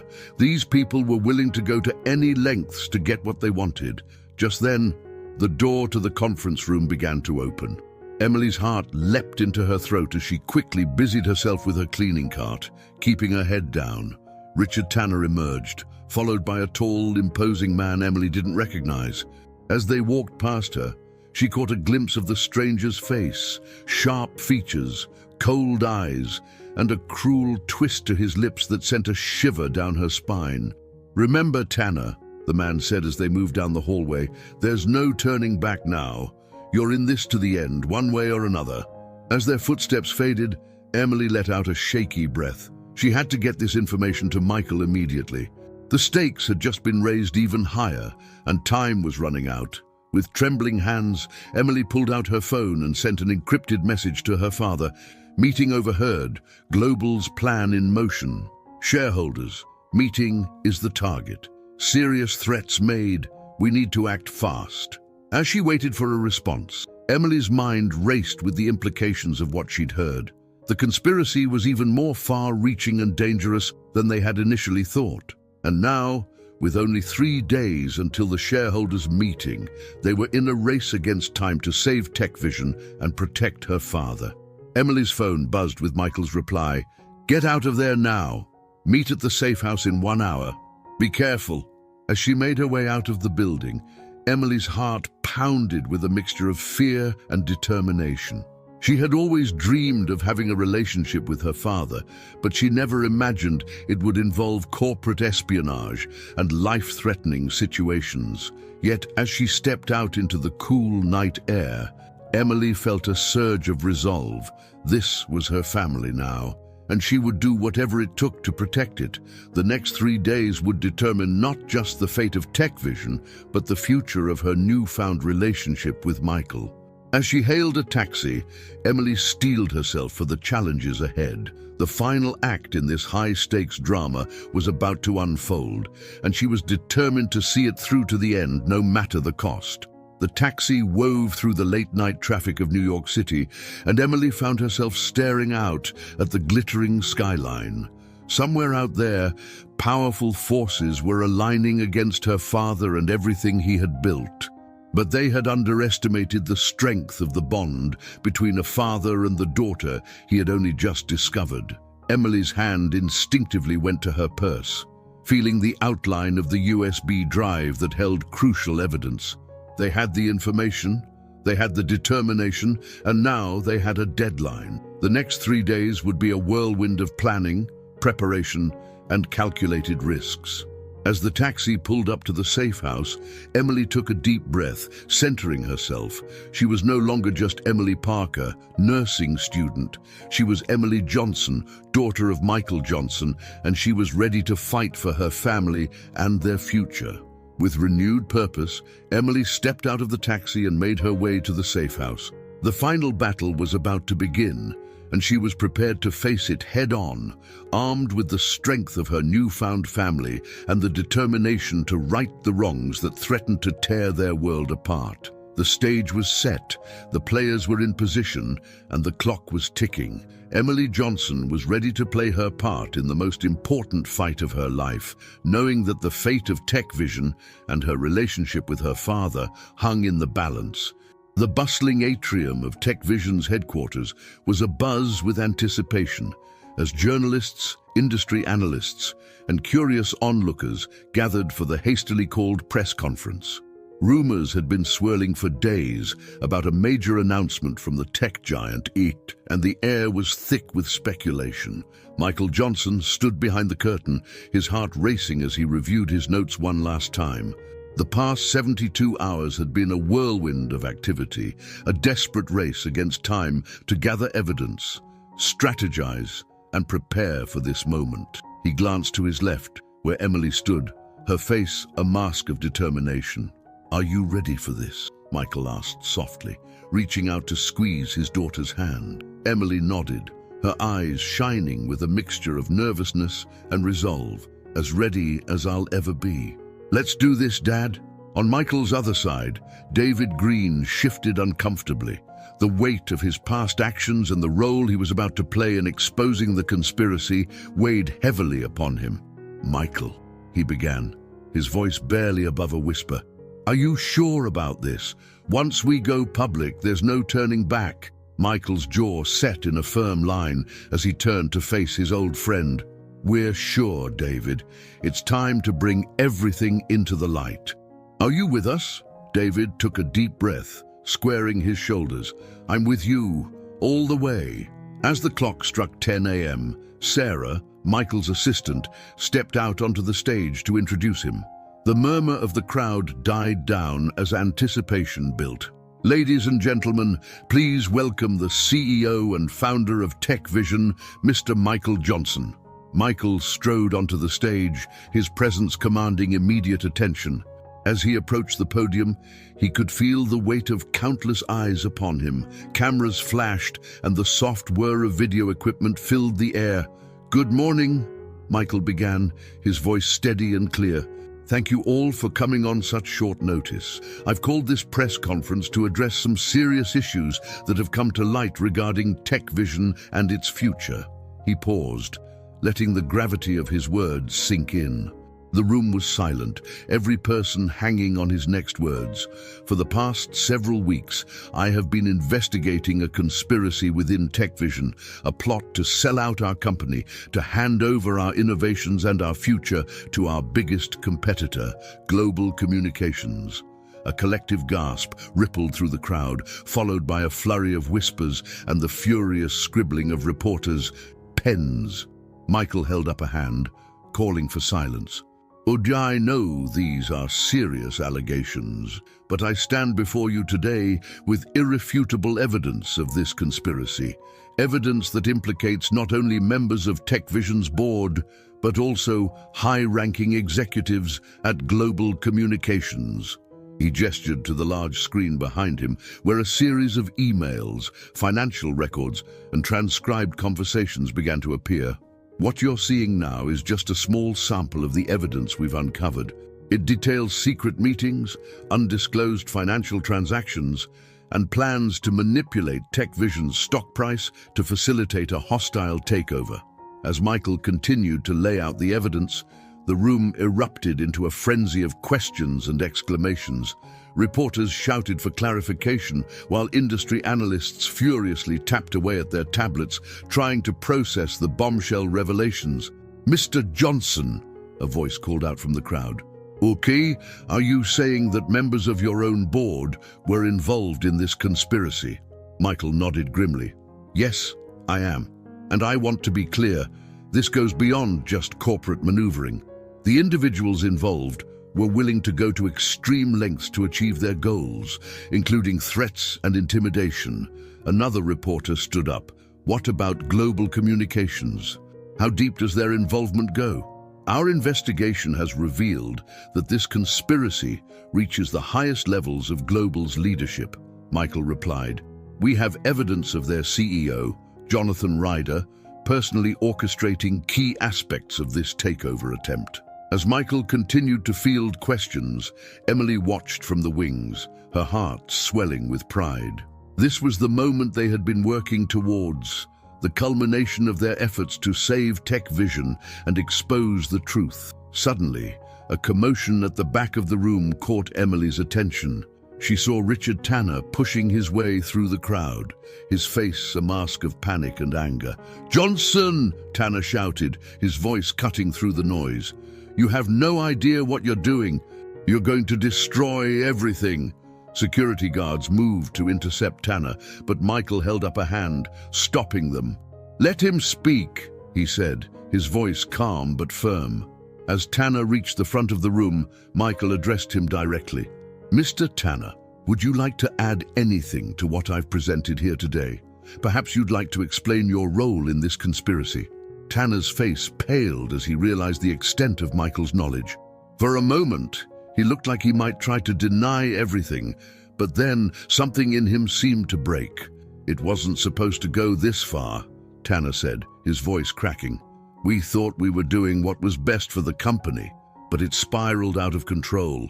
Ryder, he has connections, powerful people backing him. He made it clear that if we didn't cooperate, there would be consequences." A hush fell over the room as Tanner's impromptu confession unfolded. Reporters leaned in, hanging on every word, while cameras continued to flash, capturing the dramatic moment. Michael's expression softened slightly as he addressed Tanner. "Thank you for your honesty, Richard. It's not too late to make this right. Will you be willing to provide a full statement to the authorities?" Tanner nodded, his shoulders sagging with what looked like relief. Yes, I'll tell them everything." As security escorted Tanner from the room, Michael turned back to the assembled press. "Ladies and gentlemen, what you've witnessed here today is just the beginning. TechVision is committed to full transparency as we work to root out this corruption and rebuild the trust of our shareholders, our employees, and the public." He paused, his gaze sweeping across the room. "But I want to be clear, TechVision is not just a company. It's a vision for the future, a commitment to innovation that can change the world for the better. We will not let the actions of a few corrupt individuals destroy that vision."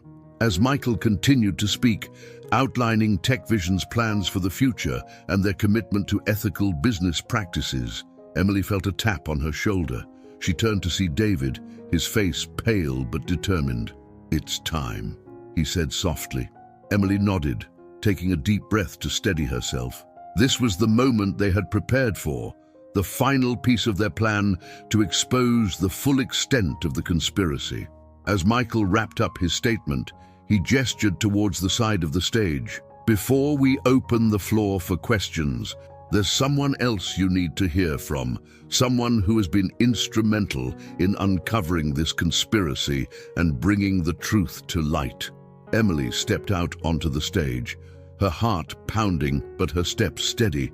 As she approached the podium, she could feel the curious gazes of the assembled press, wondering who this young woman was and what role she had played in the unfolding drama.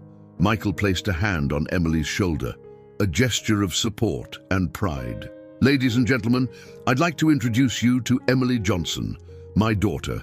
A collective gasp rippled through the crowd, followed by an explosion of questions and exclamations. Emily raised her hands, calling for silence, her voice steady as she began to speak. "Good morning, my name is Emily Johnson, and until a few weeks ago, I was just a nursing student with no connection to tech vision or the corporate world. But a chance encounter at the hospital where I work led me to uncover a plot that threatened not just this company, but the very ideals of innovation and progress that it stands for." As Emily recounted her role in the investigation, detailing the risks she had taken and the evidence she had gathered, the room hung on her every word. She spoke of overheard conversations, of clandestine meetings in hospital rooms, of the moment she realized the true extent of the danger they were facing. "I stand before you today, not just as Michael Johnson's daughter, but as someone who believes in the power of truth and the importance of doing what's right, no matter the cost," Emily concluded, her voice ringing with conviction. As the press conference continued, with Michael and Emily fielding questions and providing further details, the story of TechVision's fight against corruption began to take shape. Reporters furiously typed on their laptops, while news anchors delivered breathless updates to their networks. By the time the press conference concluded, it was clear that the landscape of the tech industry had been irrevocably changed.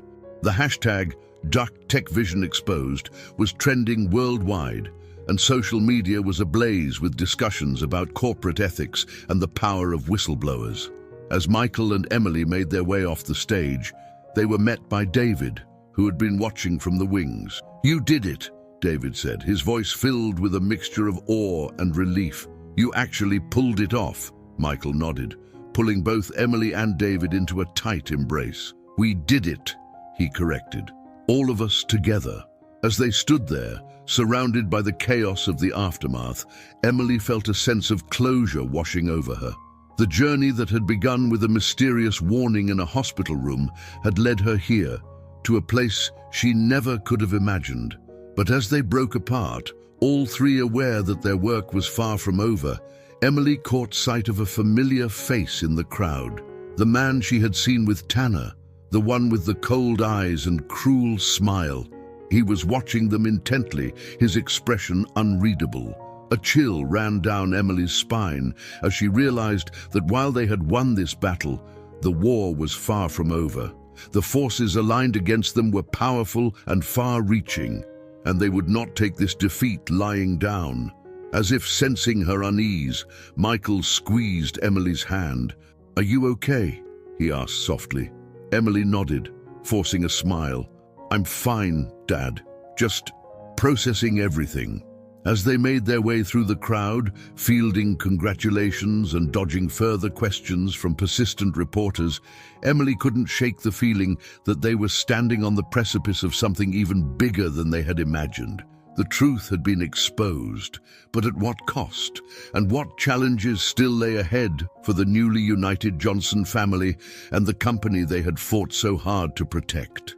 As they stepped out into the bright New York sunlight, Emily knew one thing for certain: whatever came next, they would face it together. The bond between father and daughter, forged in the crucible of this conspiracy, was stronger than any corporate machination or shadowy threat. The next chapter of their story was about to begin, and Emily Johnson was ready to face it head-on, armed with the truth, the love of her newfound family, and the determination to see justice done, no matter the cost. The aftermath of the press conference was a whirlwind of activity that swept through TechVision like a tsunami. The once bustling halls of the corporate headquarters now buzzed with a different kind of energy, a mixture of shock, confusion, and for some, a palpable sense of fear. Michael Johnson stood in his office, gazing out at the New York skyline as the late afternoon sun cast long shadows across the city. The events of the past few hours played on a loop in his mind, each revelation and confrontation etched into his memory with crystal clarity. A soft knock at the door broke his reverie. "Come in," he called, turning to see Emily enter, her face a mixture of exhaustion and determination. "Dad," she said, closing the door behind her. "Have you seen the news? It's everywhere." Michael nodded, gesturing for Emily to join him by the window. "I've seen it. The story's blown up even faster than we anticipated." As they stood side by side, looking out at the city they had just shaken to its core, Emily couldn't help but feel a sense of surreal detachment. Just weeks ago, she had been a nursing student with no connection to this world of high-stakes corporate intrigue. Now, her face was splashed across news channels worldwide, hailed as the whistleblower who had exposed one of the biggest corporate scandals in recent memory. "Are you okay?" Michael asked softly, placing a hand on his daughter's shoulder. "I know this isn't what you signed up for when you decided to warn me about the board meeting." Emily turned to her father, a small smile playing at the corners of her mouth. "Honestly, I'm not sure. It's all happening so fast, but I don't regret it, not for a second. We did the right thing, Dad." Michael's eyes shone with pride as he pulled Emily into a tight embrace. "We did, sweetheart, and I couldn't have done it without you." Their moment of quiet reflection was interrupted by another knock, more urgent this time. David Green burst in, his face pale and his eyes wide with barely contained panic. "Michael, Emily," he gasped, "you need to see this." He grabbed the remote control from Michael's desk, turning on the large flat-screen TV mounted on the wall. The screen flickered to life, revealing a live news broadcast. "Breaking news," the anchor was saying, her voice tight with tension. "We're receiving reports of a fire at the New York offices of Global Communications. Witnesses describe a series of explosions." The three of them watched in stunned silence as the camera panned to show thick plumes of smoke billowing from the upper floors of a sleek skyscraper. Fire engines wailed in the background as firefighters battled the blaze. "Oh my God," Emily whispered, her hand flying to her mouth. "Do you think this is connected to our press conference?" Michael's jaw clenched, his eyes never leaving the screen. "It's too much of a coincidence not to be. David, get me everything you can on this. I want to know who was in that building, what floors were affected, everything." As David rushed out to gather information, Michael turned to Emily, his expression grave. "This is escalating faster than we anticipated. Whoever is behind this conspiracy, they're not going to go down without a fight." Emily nodded, her mind racing. "What's our next move?" Before Michael could respond, his phone buzzed with an incoming call. The caller ID made his blood run cold. Jonathan Ryder, CEO of Global Communications. Michael hesitated for a moment before answering, putting the call on speaker. "Ryder," he said, his voice carefully neutral. "You've really done it now, Johnson." Ryder's voice crackled through the speaker, a mix of anger and something that sounded almost like admiration. "I have to hand it to you. I didn't think you had it in you." "What are you talking about, Ryder?" Michael demanded. "If this is about the press conference." "The press conference?" Ryder cut him off with a harsh laugh. "That's old news, Johnson. I'm talking about the little pyrotechnics display at my office. Didn't think you'd resort to such extreme measures." Michael's eyes widened in shock. "Are you suggesting that we had something to do with that fire? That's insane, Ryder. We're not terrorists." "Save it," Ryder snapped. "You've declared war, Johnson. And trust me, you have no idea what you're up against. This is bigger than you, bigger than Tech Vision, bigger than anything you can imagine. You should have taken the deal when you had the chance." The line went dead, leaving Michael and Emily staring at each other in stunned silence. "Dad," Emily said, her voice shaking slightly. "What did he mean by bigger than anything you can imagine? What have we stumbled into?" Michael shook his head, his mind reeling. "I don't know, sweetheart. but I have a feeling we're about to find out." As if on cue, David burst back into the office, his face ashen. "Michael, Emily, you need to see this. Now." He handed Michael a tablet, open to an encrypted message board that they had been monitoring as part of their investigation. Michael's eyes scanned the screen, his expression growing darker with each passing second. "What is it?" Emily asked, peering over her father's shoulder. Michael's voice was grim as he read aloud. "Project Phoenix is compromised. Initiate Protocol Omega. All assets to go dark immediately. The syndicate will not be defeated." Emily's brow furrowed in confusion. "The syndicate? What does that mean?"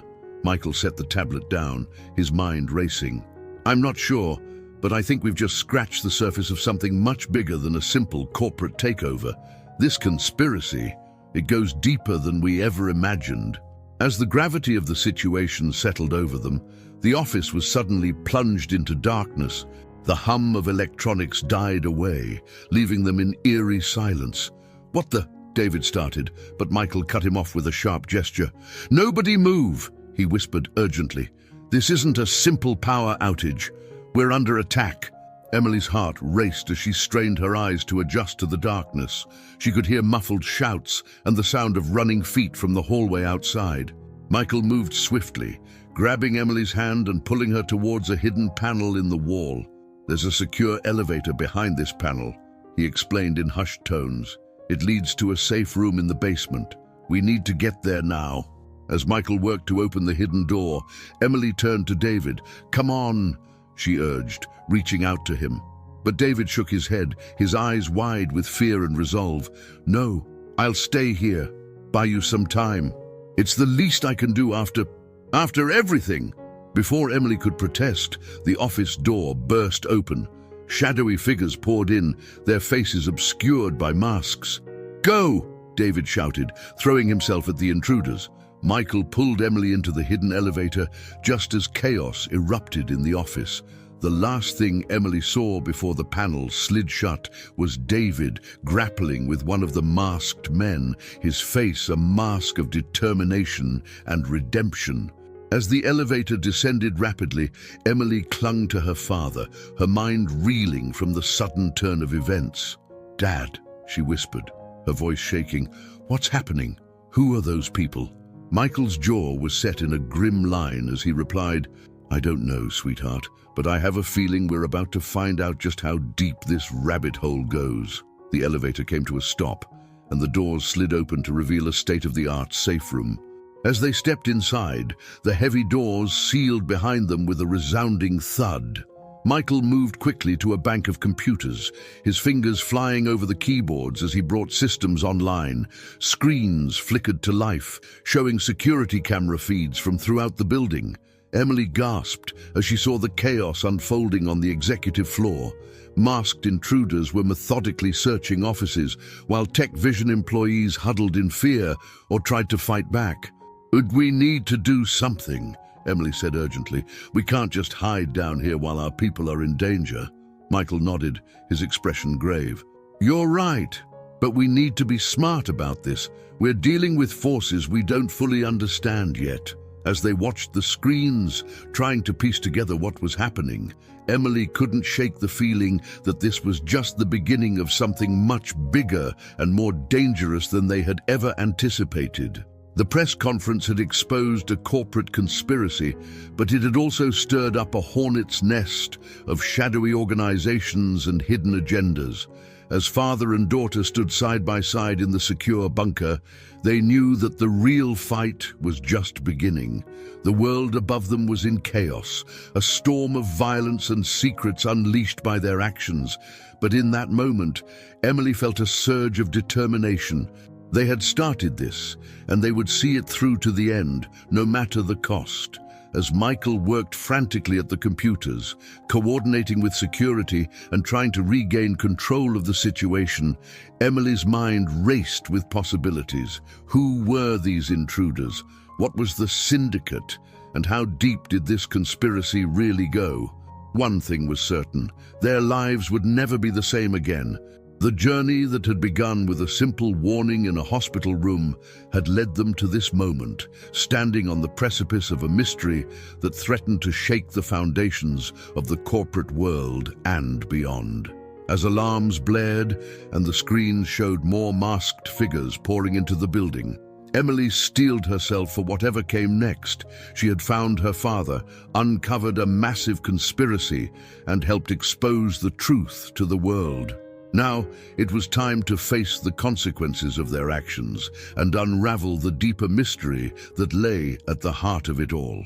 The next chapter of their story was about to unfold, and Emily Johnson was ready to face it head-on, armed with the love of her newfound family, the strength of her convictions, and the determination to see justice done, no matter the cost. The soft hum of computers and the rhythmic beeping of security systems filled the air of the underground safe room as Michael Johnson and his daughter Emily huddled around a bank of monitors. The screens displayed a chaotic scene unfolding in the Tech Vision headquarters above them, masked intruders methodically sweeping through offices while terrified employees cowered or fought back in vain. "Dad, we have to do something," Emily urged, her voice tight with tension. We can't just stay down here while our people are in danger." Michael nodded grimly, his fingers flying over a keyboard as he attempted to regain control of the building's security systems. "You're right, sweetheart, but we need to be smart about this. We're dealing with forces we don't fully understand yet." As if in response to his words, one of the screens flickered to life, revealing a face that sent a chill down Emily's spine. It was the man she had seen with Richard Tanner, the one with the cold eyes and cruel smile. Now he stared directly into the camera, his expression a mixture of triumph and disdain. "Mr. Johnson," the man's voice crackled through the speakers. "I believe it's time we had a chat." Michael's jaw clenched as he leaned towards the microphone. "Who are you? What do you want?" The man's laugh was devoid of humor. "Who I am is not important. What matters is what I represent. You've stumbled into something far bigger than you can imagine, Mr. Johnson. The syndicate does not take kindly to interference." Emily's mind raced as she processed the implications of his words. The syndicate, the same organization mentioned in the encrypted message they had intercepted earlier. This was no mere corporate takeover. They were dealing with something far more sinister. What is the syndicate?" Michael demanded, his voice steady despite the tension evident in his posture. "And what does it have to do with Tech Vision?" The man on the screen smirked. "The syndicate is the future, Mr. Johnson. We are the architects of a new world order, one where the lines between corporation and government, between nation and global entity, are blurred beyond recognition. Tech Vision's innovations are merely a piece of a much larger puzzle." Emily felt a surge of anger rising within her. So all of this, the attempted takeover, the threats, the violence, it's all for some twisted vision of the future. The man's gaze shifted to Emily, his eyes narrowing. "Ah, the prodigal daughter. You've proven to be quite the wild card in our carefully laid plans. I must admit, we underestimated you." Michael instinctively moved to shield Emily from the camera's view. "Leave her out of this. Your quarrel is with me and Tech Vision." "On the contrary," the man replied, his voice taking on a dangerous edge. "Ms. Johnson has made herself a central player in this game, and now you both have a choice to make." The screen split, revealing multiple camera feeds from throughout the building. Emily gasped as she recognized familiar faces. Sarah, Michael's assistant, Jack, the private investigator who had helped uncover the truth about Emily's past, and most shockingly, David Green, looking battered but defiant as he was held at gunpoint. "You have 1 hour to surrender yourselves," the man continued. "Come up to your office, Mr. Johnson, and we can discuss the terms of Tech Vision's integration into the syndicate's operations. Refuse and, well," he gestured to the hostages on the screen, "I think you understand the consequences." The feed cut out abruptly, leaving Michael and Emily staring at their own reflections in the darkened monitor. "Dad!" Emily said softly, her mind reeling from the revelations. "What are we going to do?"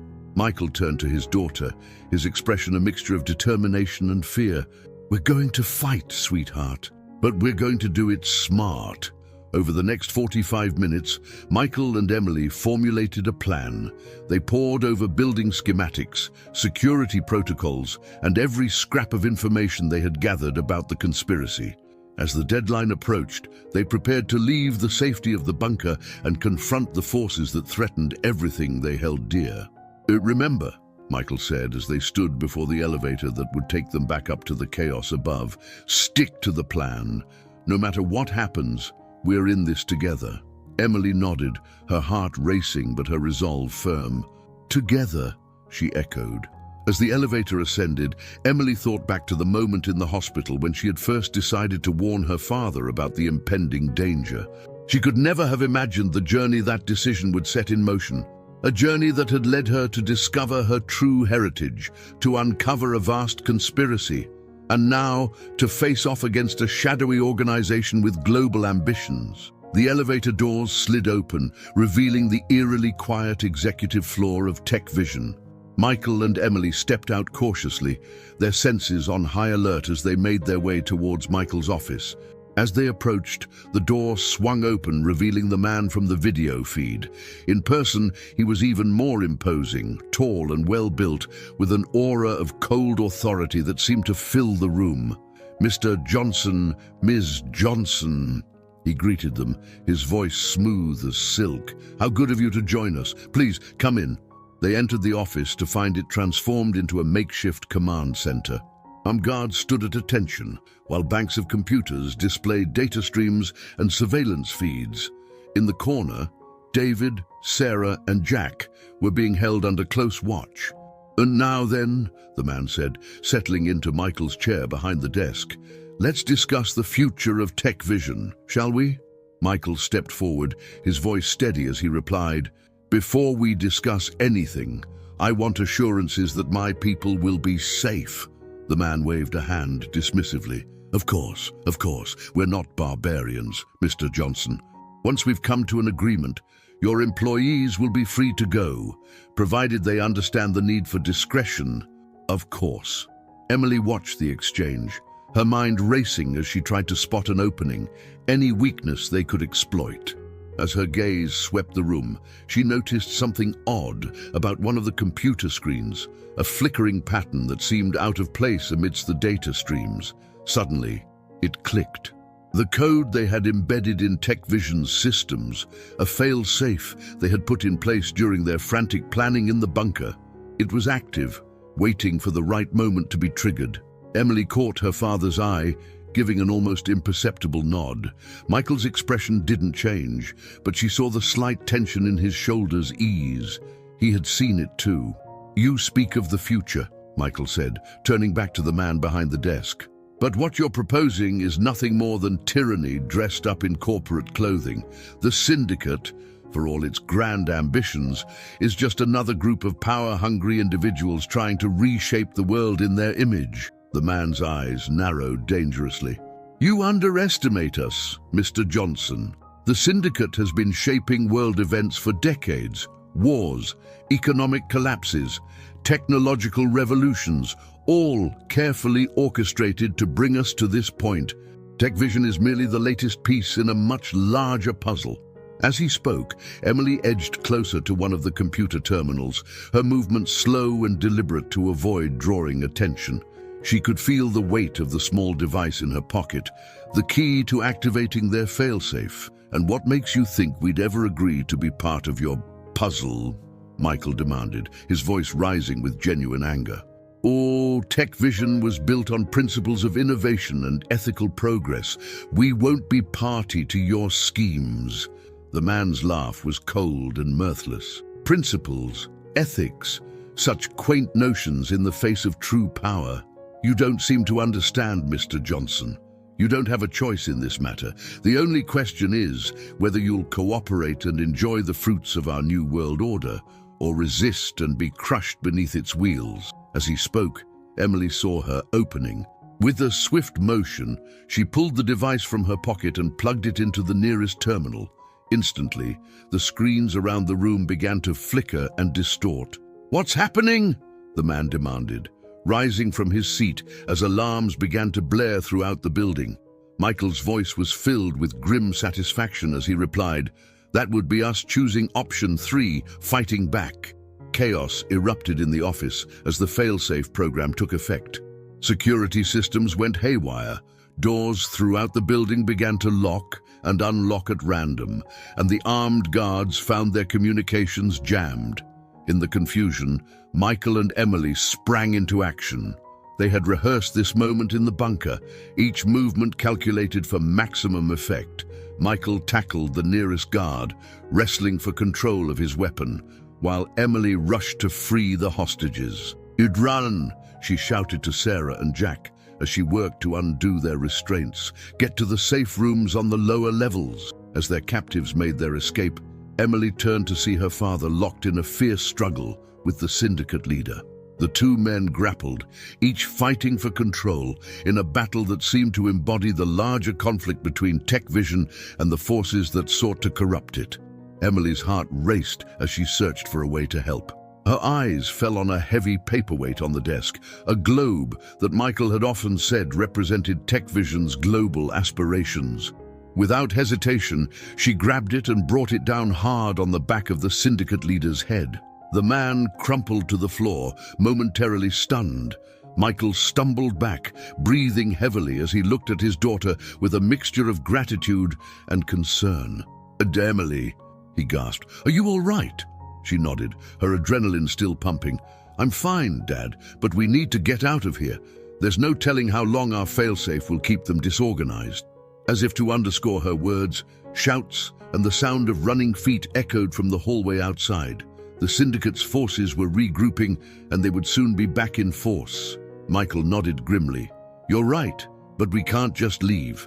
We need to get to the server room. There's information there that could expose the entire syndicate operation." Emily's mind raced as she considered their options. The server room was 3 floors down, and the building was crawling with hostile forces. But if they could access that data, they might have a chance of bringing down not just the conspiracy against Tech Vision, but the entire shadowy organization behind it. "Okay," she said, her voice filled with determination. "Let's do it, together." As they made their way out of the office, carefully stepping over the unconscious form of the syndicate leader, Emily felt a surge of emotion. In the span of a few short weeks, her life had been turned upside down. She had discovered a father she never knew, uncovered a vast conspiracy, and now found herself in the middle of a battle with stakes higher than she could have ever imagined. But as she looked at Michael, her father, her partner in this fight, she knew that she was exactly where she was meant to be. Whatever challenges lay ahead, whatever dangers they might face, they would face them together. The sound of approaching footsteps spurred them into action. Michael and Emily shared one last determined look before setting off down the hallway, ready to make their stand against the syndicate and fight for the future of Tech Vision, and perhaps the world itself. As they raced towards the server room, alarms blaring and chaos reigning around them, Emily Johnson knew that the most crucial part of their journey was just beginning. The truth about the syndicate was within their grasp, and with it, the power to reshape the future. All they had to do was survive long enough to seize it. The fluorescent lights flickered ominously as Michael and Emily Johnson raced down the emergency stairwell of Tech Vision's headquarters. The wail of alarms and the distant sound of shouting created a chaotic backdrop to their desperate descent. Every few seconds, Michael would glance back, ensuring his daughter was keeping pace and that they weren't being pursued. At least not yet. 3 more floors, Michael gasped, his breath coming in short bursts. The adrenaline coursing through his veins helped him push through the fatigue, but he could feel the strain of the past few days catching up with him. Emily, her face a mask of determination, nodded wordlessly. Her mind was racing, replaying the events that had led them to this moment. The discovery of her true parentage, the uncovering of the corporate conspiracy, and now the revelation of the syndicate. a shadowy organization with tentacles reaching into the highest echelons of power. It all seemed like something out of a thriller novel, yet here she was, living it. As they reached the landing of the floor housing the server room, Michael held up a hand, signaling Emily to stop. He pressed his ear to the door, listening intently for any sign of movement on the other side. "I think it's clear," he whispered, slowly easing the door open. "But stay alert. We don't know how many of the syndicate's people are still in the building." They emerged into a dimly lit hallway, the emergency lighting casting eerie shadows along the walls. The server room was at the far end, its reinforced door a stark contrast to the standard office doors lining the rest of the corridor. As they moved cautiously forward, Emily's mind drifted to the neuro-linguistic programming techniques she had studied. She focused on her breathing, using it to center herself and sharpen her senses. In her mind's eye, she visualized success, seeing herself and her father accessing the servers, retrieving the crucial data that could bring down the syndicate. Halfway down the hall, a noise from behind made them freeze. The unmistakable sound of the stairwell door opening echoed through the corridor. "Quick!" Michael hissed, pulling Emily into a nearby office. They crouched behind a desk, hardly daring to breathe as footsteps approached. "And do they have to be here somewhere?" a gruff voice said. "The boss wants Johnson and his brat found now." Emily felt her father tense beside her. She placed a hand on his arm, a gesture of silent support and a reminder to stay calm. As the footsteps drew nearer, Emily closed her eyes, focusing all her energy on remaining still and quiet. The door to their hiding place creaked open. Emily's heart pounded so loudly she was sure it would give them away. A beam of light swept across the room as the intruder searched for any sign of them. After what felt like an eternity, the light withdrew and the door closed. The footsteps moved on, growing fainter as they continued down the hall. Michael let out a breath he hadn't realized he'd been holding. "That was too close," he whispered. "We need to move, now." They emerged from their hiding spot, more cautious than ever as they approached the server room. The keypad lock on the door glowed softly in the dim light. "Let me," Emily said, gently nudging her father aside. Her fingers flew over the keypad, inputting the code she had memorized during their planning session in the bunker. For a heart-stopping moment, nothing happened. Then, with a soft beep, the lock disengaged and the door swung open. Inside, rows of servers hummed softly, their blinking lights creating a surreal atmosphere. Michael moved quickly to a central terminal, his fingers flying over the keyboard as he began the process of accessing the hidden files that could expose the syndicate's operations. "Keep watch," he instructed Emily. "This will take a few minutes." Emily positioned herself near the door, her senses on high alert. As she stood guard, her mind wandered to the journey that had brought her to this point. She thought of her mother, Samantha, and the secrets she had kept. She thought of her grandmother, Elena, whose actions had set this whole chain of events in motion. And she thought of the future, uncertain and fraught with danger, but also filled with the possibility of a relationship with the father she had only just discovered. "I'm in," Michael's voice broke through her reverie. "Emily, come look at this." She moved to join her father at the terminal, her eyes widening as she took in the information scrolling across the screen. Files detailing the syndicate's operations, lists of compromised officials, plans for global manipulation of markets and governments. It was all there, laid bare in cold, digital clarity. "This is incredible," Emily breathed. "With this information, we could bring down the entire organization." Michael nodded grimly. "And that's exactly what we're going to do. But first, we need to get this data out of here." He pulled a small device from his pocket, a high-capacity drive specially designed for rapid data transfer. As he plugged it in and began the download process, a commotion from outside caught their attention. "They're coming," Emily said, her voice tight with tension. "We need to hurry." The download bar on the screen seemed to move agonizingly slowly. 25%, 40%, 60%. The sound of footsteps and angry voices grew louder. Emily's mind raced, searching for a way to buy them more time. Suddenly, an idea struck her. "Dad, the fire suppression system. Can we trigger it remotely?" Michael's eyes lit up with understanding.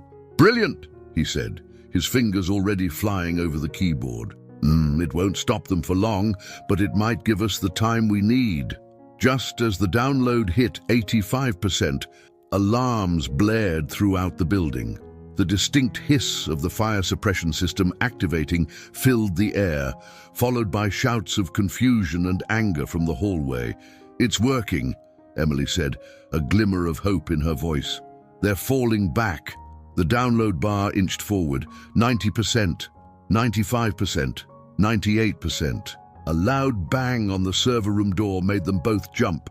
"Johnson!" a voice roared from the other side. "We know you're in there! Open up, or we'll blow the door!" Michael's jaw set in determination as he watched the final seconds of the download tick away. Come on," he muttered under his breath, just as the sound of something heavy being positioned against the door reached their ears. The download completed. Michael yanked the drive free, clutching it tightly. "We've got it," he said, a mix of triumph and fear in his voice. "Now we just need to get out of here alive." Emily's mind raced, assessing their options. The main door was no longer viable, but she remembered something from the building schematics they had studied. "The maintenance shaft," she said urgently. "There's an access panel in here somewhere. It leads down to the basement level." Michael nodded, already moving to search for the panel. "Good thinking. Help me find it." As they searched, the pounding on the door grew more insistent. The metal was beginning to buckle under the assault. "Here!" Emily called out, her fingers finding the edges of a concealed panel near the back of the room. Together, they pried it open, revealing a narrow shaft with a ladder leading down into darkness. "You first," Michael insisted, helping Emily into the opening. "I'll be right behind you." As Emily began her descent, she heard the server room door finally give way with a thunderous crash. Her father's feet appeared above her as he scrambled into the shaft, pulling the panel closed behind him. They climbed down as quickly as they dared, the sounds of pursuit growing fainter above them. The shaft was narrow and dark, lit only by the occasional emergency light. Emily's arms ached from the effort, but she pushed on, knowing that their lives and the future of Tech Vision depended on their escape. After what felt like an eternity, they reached the bottom of the shaft. A small access door led them into a dimly lit maintenance corridor in the basement level. "This way," Michael said, taking the lead. "There's an emergency exit that should take us out to the street." As they moved through the winding corridors, Emily's mind was already racing ahead to their next steps. They had the data, but what would they do with it? Who could they trust with information this explosive? They reached the emergency exit, the red glow of the exit sign, a beacon of hope in the dim basement. Michael pushed the door open, and a rush of cool night air hit them. As they emerged into a side alley, the sounds of sirens and shouting could be heard from the front of the building. The chaos they had unleashed was still unfolding, providing them with the cover they needed to slip away unnoticed. "We did it, Dad," Emily said, a mix of exhaustion and exhilaration in her voice. "We actually did it." Michael pulled her into a tight embrace, his voice thick with emotion. "We did, sweetheart, but this is just the beginning. The real fight starts now." As they made their way down the alley, blending into the busy New York night, Emily felt a surge of determination. They had taken on a corporate giant and a shadowy global conspiracy, and they had won the first battle. Whatever challenges lay ahead, she knew they would face them together.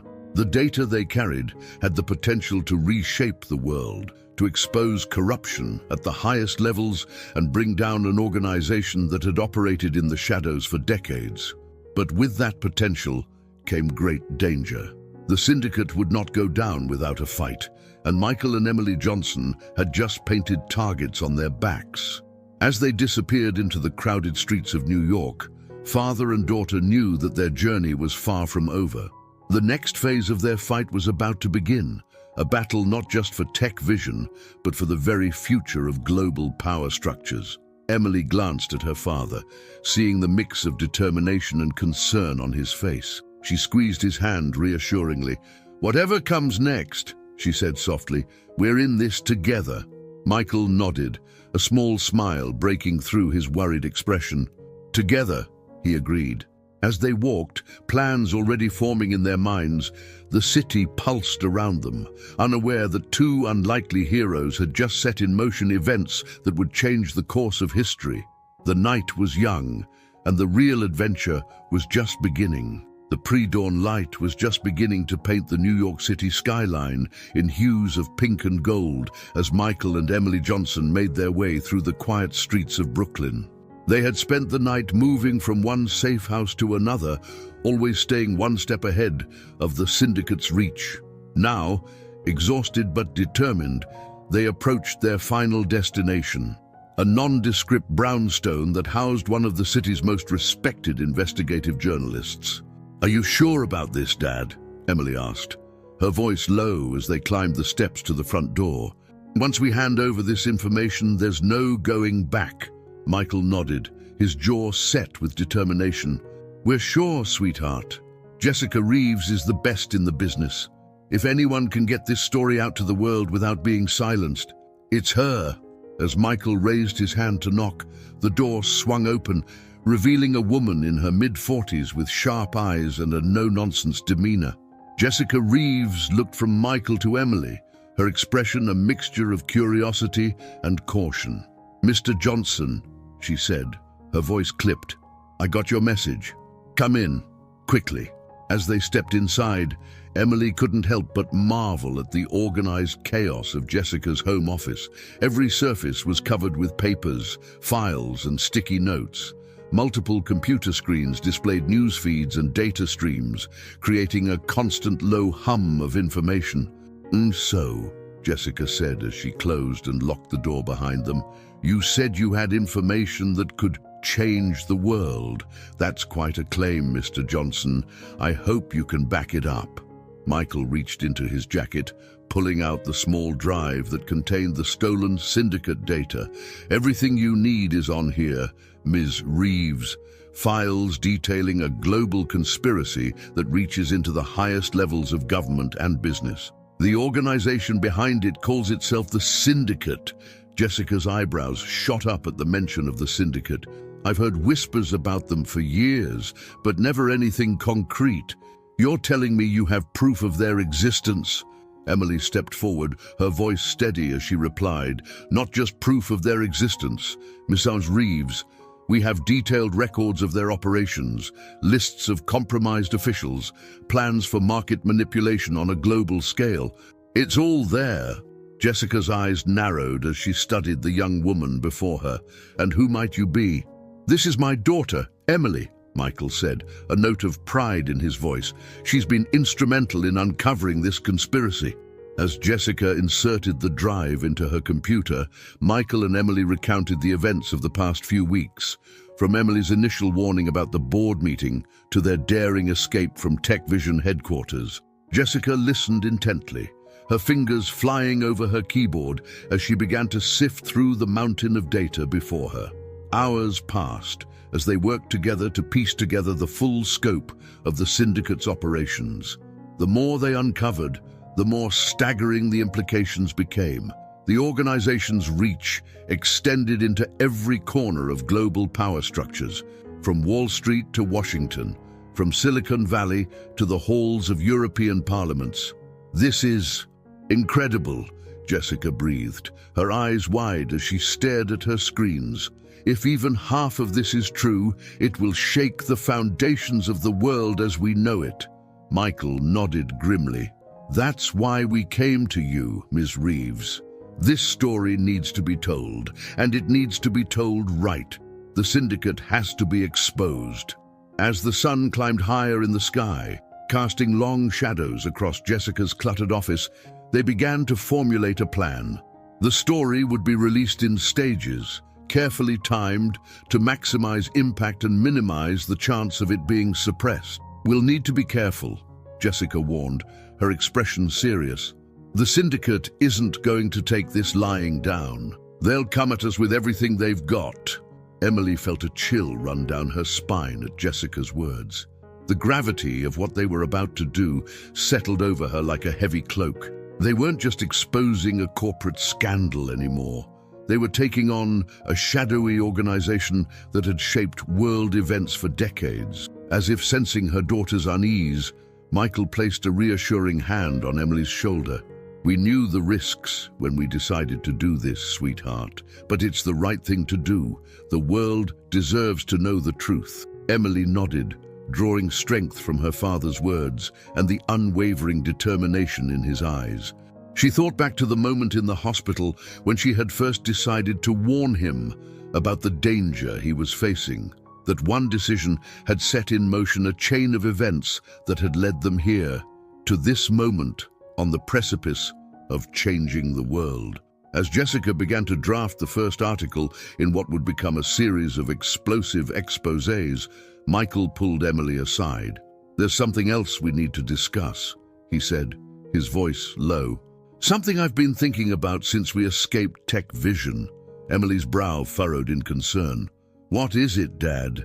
Michael took a deep breath before continuing. "Tech Vision was more than just a company to me, Emily. It was my life's work, my vision for how technology could make the world a better place. But after everything that's happened, after seeing how our innovations could be twisted by organizations like the Syndicate, I'm not sure I can go back." Emily's eyes widened in surprise. "What are you saying?" "I'm saying that maybe it's time for a new chapter," Michael replied, a small smile playing at the corners of his mouth. "A chance to start fresh, to build something new, something that can help protect the world from threats like the Syndicate." As Michael outlined his idea, a new company focused on developing technologies to safeguard privacy, expose corruption, and empower ordinary citizens. Emily felt a surge of excitement. This was more than just a business venture. It was a mission, a way to continue the fight they had started. "I want you to be a part of it, Emily," Michael said, his eyes shining with pride and hope. "Your insights, your determination, they've been invaluable in getting us this far. I can't imagine doing this without you by my side." Emily felt tears welling up in her eyes as the full impact of her father's words hit her. Just weeks ago, she had been a nursing student with no connection to the world of high-stakes business and global conspiracies. Now, she was being offered a chance to help shape the future, to work alongside the father she had only just discovered. I don't know what to say," Emily stammered, overwhelmed by emotion. Michael pulled her into a tight embrace. "You don't have to say anything, sweetheart. Just know that whatever you decide, I'm proud of you. We've been through hell together these past few weeks, but we've come out stronger for it." As father and daughter shared this moment of connection, Jessica's voice cut through their reverie. "You're going to want to see this," she called from her desk, her tone urgent. Michael and Emily hurried over, their eyes widening as they took in the breaking news displayed on Jessica's screens. The headline screamed in bold letters, "Global Communications CEO arrested in dawn raid." "It's starting," Jessica said, her voice a mixture of excitement and trepidation. "The first dominoes are falling. Once we release our story, it's going to be a firestorm." As they watched the news unfold, seeing the first tangible results of their efforts to expose the truth, Emily felt a profound sense of purpose wash over her. This was just the beginning. The road ahead would be fraught with danger and challenges, but they had taken the first crucial steps towards dismantling the Syndicate and reshaping the world for the better. Michael squeezed Emily's hand, a gesture of silent support and shared determination. Together, they had uncovered a conspiracy, exposed the truth, and set in motion events that would change the course of history. But more than that, they had forged a bond that went beyond mere biology, a partnership built on trust, courage, and a shared vision for a better future. As Jessica began to coordinate with her network of fellow journalists to prepare for the story's release, Michael and Emily found a quiet moment to reflect on their journey. "You know," Emily said softly, "when I first decided to warn you about the board meeting, I never imagined it would lead to all this. Finding you, uncovering the syndicate, changing the world. It's all so surreal. Michael nodded, a wistful smile on his face. Life has a way of taking us on unexpected journeys, sweetheart. I spent years building tech vision, thinking that was my purpose. But now I realize that my true legacy isn't a company or a product. It's you, the daughter I never knew I had, the partner I never expected to find. Emily felt her heart swell with emotion at her father's words. "We make a pretty good team, don't we?" she said, a hint of playfulness in her voice. "The best," Michael agreed, pulling her into another hug. As they stood there, father and daughter, united against the forces that had sought to tear them apart, Emily knew that whatever challenges lay ahead, they would face them together. The syndicate was far from defeated, and the battle to reshape the world had only just begun. But with the truth on their side and the strength of their newfound bond, Emily Johnson felt ready to take on anything. The sun had fully risen over New York City, casting its light on a world on the brink of monumental change. In Jessica Reeves' cluttered office, the first words of a story that would shake the foundations of global power were being written. And at the heart of it all stood Michael and Emily Johnson, two unlikely heroes thrust into extraordinary circumstances, ready to fight for a future they now shared. As Jessica called them over to review the first draft of the article, Emily took a deep breath, centering herself for the challenges ahead. The next chapter of their story was about to unfold, and she was determined to see it through to the end, no matter the cost. The stage was set, the players were in position, and the world was about to learn the truth about the syndicate. For Michael and Emily Johnson, the real adventure was just beginning. The weeks following the explosive revelations about the syndicate had been a whirlwind of activity for Michael and Emily Johnson. The world had been rocked by the exposé, with governments scrambling to respond, corporations facing intense scrutiny, and the public demanding answers. Through it all, father and daughter had stood strong, weathering the storm of media attention and legal battles that followed their decision to bring the truth to light. Now, as the dust began to settle, they found themselves in a quiet conference room overlooking Central Park, ready to take the next step in their journey. The soft morning light filtered through the windows, casting a warm glow over the assembled group of lawyers, advisors, and trusted friends who had gathered to help bring Michael's vision to life. "All right, everyone," Michael began, his voice steady and clear as he addressed the room. "Thank you all for being here. As you know, we've called this meeting to finalize the details of the Samantha Parker Foundation." Emily felt a surge of emotion at the mention of her mother's name. In the chaos of the past few months, she had found moments to share stories of Samantha with Michael, bridging the gap of years lost and helping her father understand the woman who had shaped Emily's life. "The Foundation's mission," Michael continued, "will be twofold. First, to develop and promote technologies that protect individual privacy and expose corruption. And second, to provide support and resources for whistleblowers and investigative journalists who are working to uncover the truth, no matter the cost. As Michael outlined the details of the Foundation's structure and goals, Emily couldn't help but marvel at how far they had come. From that first moment in the hospital, when she had decided to warn her father about the impending danger, to now, sitting in this room, ready to launch an organization that could change the world. "Emily," Michael said, breaking her from her reverie, "would you like to speak about the educational initiatives we discussed?"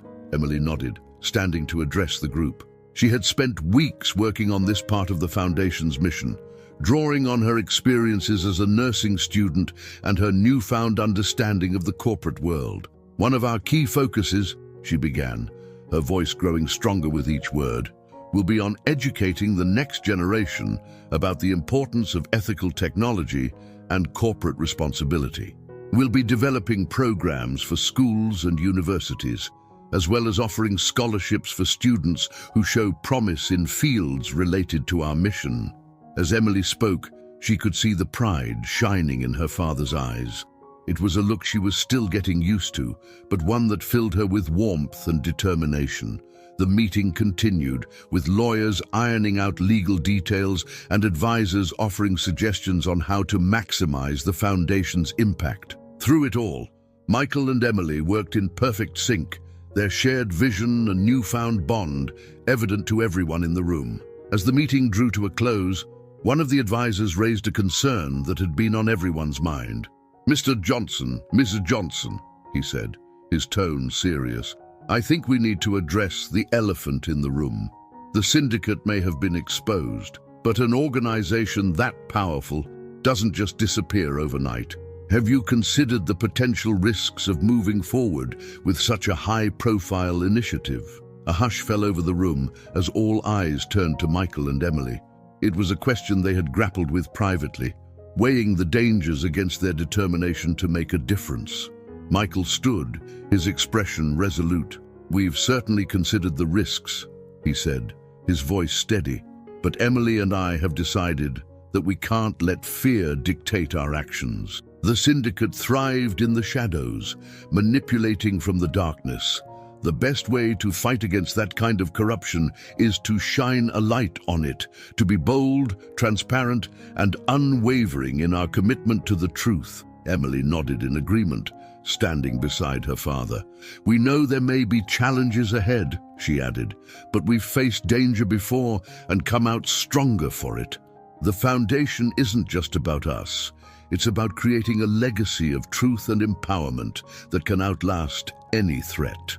As the meeting adjourned and the room began to clear, Emily found herself standing by the window, looking out over the sprawling green expanse of Central Park. She felt a presence beside her and turned to see her father, his expression thoughtful. "Penny for your thoughts?" Michael asked softly. Emily smiled, a mix of emotions playing across her face. I was just thinking about Mom," she said, "about how proud she would be of all this, and I was thinking about Grandma Elena." Michael's brow furrowed slightly at the mention of Elena Parker, the woman whose actions had kept him from knowing his daughter for so many years. "What about her?" he asked, his tone careful. Emily took a deep breath before continuing. I think I want to reach out to her. To tell her about the foundation, about everything that's happened. I know what she did was wrong, but she's still family. And maybe, just maybe, seeing all the good that's come from us finding each other, maybe it could help heal some old wounds." Michael was quiet for a moment, processing Emily's words. Finally, he nodded slowly. "If that's what you want, sweetheart, I'll support you. It won't be easy, but then again, nothing worth doing ever is." As father and daughter stood there, looking out over the city they had helped to change, Emily felt a sense of peace settle over her. The road ahead would undoubtedly have its challenges. The specter of the syndicate still loomed, and there were countless battles yet to be fought in their quest for transparency and justice. But in that moment, with her father by her side and the promise of the Samantha Parker Foundation before them, Emily Johnson knew that they were exactly where they were meant to be. They had faced corporate intrigue, global conspiracies, and personal revelations, emerging stronger and more united than ever. The sun climbed higher in the sky, casting its warm light over the city below. In offices and boardrooms across New York, the wheels of change were already in motion, inspired by the courage of a father and daughter who had dared to stand up against a seemingly insurmountable force. As they turned to leave the conference room, ready to face whatever challenges lay ahead, Emily caught her father's eye. No words were needed. The look they shared spoke volumes. They were in this together, bound by blood, united by purpose, and ready to change the world. The Samantha Parker Foundation was more than just a philanthropic endeavor. It was a testament to the power of truth, the strength of family, and the indomitable spirit of those who dare to stand up for what's right.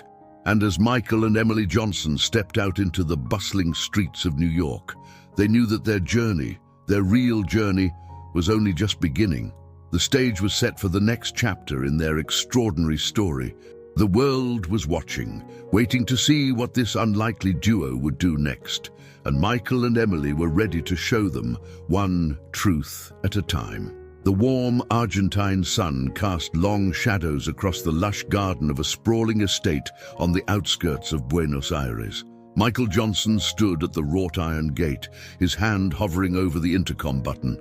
Beside him, Emily fidgeted nervously, her eyes darting between her father and the imposing mansion beyond. "And are you sure about this?" Michael asked, his voice soft with concern.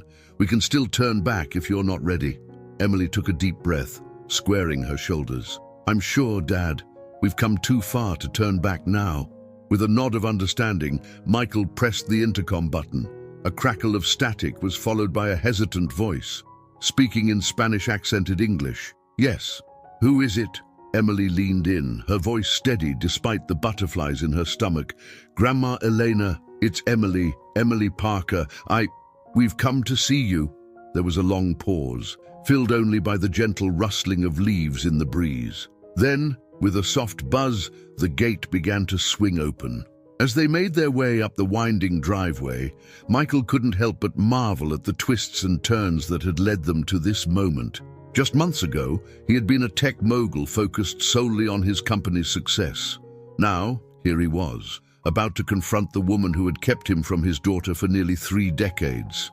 The front door opened before they reached it, revealing Elena Parker. Time had etched deep lines into her face, and her once dark hair was now streaked with silver. But her eyes, the same warm brown as Emily's, were sharp and alert as they took in the sight of her granddaughter and the man she had once sought to exclude from their lives. "Emily," Elena breathed, her voice thick with emotion. "My dear girl. And, Michael, I never thought I'd see the day." For a moment, no one moved. The weight of years of secrets and missed opportunities hung heavy in the air between them. Then, with a small sob, Elena stepped forward and pulled Emily into a tight embrace. Over her grandmother's shoulder, Emily's eyes met her father's. Michael gave her an encouraging nod, silently conveying his support. As Elena ushered them inside, the opulence of the mansion's interior stood in stark contrast to the emotional tension that filled the air. They settled in a sun-drenched sitting room, the awkward silence broken only by the gentle ticking of an antique clock. "And I suppose," Elena finally said, her voice barely above a whisper, "that you have questions, and I owe you both answers." Emily leaned forward, her expression a mixture of determination and compassion. "We didn't come here for recriminations, Grandma. We came because it's time to heal old wounds, to try and build something new from the ashes of the past." Michael watched in awe as his daughter took the lead, her words measured and empathetic. He saw in her the best parts of himself and Samantha, combined with a wisdom beyond her years, a wisdom forged in the crucible of their recent trials. Over the next few hours, as the sun arced across the sky outside, truths long buried were finally brought to light. Elena spoke of her fears for her daughter's future, of the misguided belief that she was protecting Samantha and Emily from a life of struggle. Michael shared his own journey of loss and rediscovery, the pain of missed years, tempered by the joy of the bond he now shared with Emily. And Emily, bridging the gap between past and present, spoke of forgiveness and the power of second chances. She told Elena about the Samantha Parker Foundation, about their mission to create a more transparent and just world. As the shadows lengthened and day gave way to evening, a tentative peace settled over the room. It wasn't perfect. Years of hurt and mistrust couldn't be erased in a single afternoon, but it was a start. "I know I have no right to ask," Elena said softly as they prepared to leave. "But is there a place for me in this new world you're building?" Emily glanced at her father, seeking his approval. Michael nodded, a small smile playing at the corners of his mouth. "There's always room for family," Emily replied, reaching out to squeeze her grandmother's hand. "If you're willing to be a part of it, we'd love for you to join us in New York, to see firsthand the work we're doing, and maybe find a way to contribute." Tears glistened in Elena's eyes as she nodded. "I'd like that very much." As they made their way back down the winding driveway, the setting sun painting the sky in brilliant hues of orange and pink, Michael felt a sense of closure settling over him. They had come to Argentina seeking answers and reconciliation, but they were leaving with so much more, a renewed sense of purpose and the promise of a future where old wounds could finally begin to heal. "You were amazing in there," Michael said softly to Emily as they reached the car. "Your mother would be so proud of you." Emily smiled, a bittersweet expression crossing her face. "I wish she could be here to see all of this, to know that her sacrifice wasn't in vain." Michael pulled his daughter into a tight embrace. "She is here, sweetheart, in you, in the foundation that bears her name, in every life we touch through our work. Samantha's legacy lives on through us." As they drove away from the estate, leaving Elena to prepare for her journey to New York, Emily's mind raced with possibilities. The Samantha Parker Foundation was growing beyond their wildest expectations, its influence reaching into corners of the globe they had never anticipated. "You know," Emily mused, her voice thoughtful, "I've been thinking about expanding our educational initiatives, maybe partnering with universities here in Argentina and in other countries. The fight for transparency and justice, it's not limited by borders." Michael nodded, a surge of pride warming his chest. "And that's a brilliant idea. We could set up scholarship programs, exchange initiatives, really make this a global movement." As they continued to brainstorm, the miles falling away beneath them, Michael couldn't help but marvel at the journey that had brought them to this point. From that first warning in a hospital room to uncovering a global conspiracy, from rebuilding a shattered family to creating a foundation that could change the world, it had been a path filled with danger, heartache, and unexpected joy. The lights of Buenos Aires twinkled in the distance as they approached the city, a fitting metaphor for the bright future that lay ahead. There would be challenges, of course. The remnants of the syndicate still lurked in the shadows, and there would always be those who sought to exploit and corrupt for their own gain. But as Michael glanced at his daughter, her face animated as she outlined her vision for the Foundation's future, he knew that they were ready to face whatever came their way. Together, they had already overcome seemingly insurmountable odds. What was one more mountain to climb? As they pulled up to their hotel, Emily's phone buzzed with a news alert. Her eyes widened as she read the headline. "Dad," she said, her voice a mix of excitement and trepidation, "you need to see this." Michael leaned over, his breath catching as he saw the words splashed across the screen. Global Tech Summit announced, Johnson and daughter to keynote on ethical innovation. A slow smile spread across Michael's face. "Well," he said, a hint of his old competitive spirit shining through, "it looks like the world is finally ready to listen. What do you say we give them a message they'll never forget?" Emily's answering grin was all the response he needed. As they stepped out of the car and into the warm Argentine night, father and daughter stood tall, ready to take on their next great adventure. The story of Michael and Emily Johnson was far from over. In many ways, it was just beginning, but as they made their way into the hotel, already discussing plans for their keynote address, one thing was certain. Whatever the future held, they would face it together, bound by blood, united by purpose, and driven by a shared vision of a better world. The Tech Summit loomed on the horizon, a platform from which they could share their message with the world. The Samantha Parker Foundation stood poised to expand its reach, touching lives across the globe, and somewhere out there, the remaining threads of the syndicate waited, a reminder that the fight for truth and justice was never truly over. But for now, in this moment, Michael and Emily Johnson were exactly where they were meant to be. They had weathered storms, uncovered truths, and forged a bond stronger than any force that had sought to keep them apart. And as they looked to the future, they did so not with fear, but with hope. Hope for a world where transparency triumphed over secrecy, where innovation served the greater good, and where the power of family could overcome any obstacle.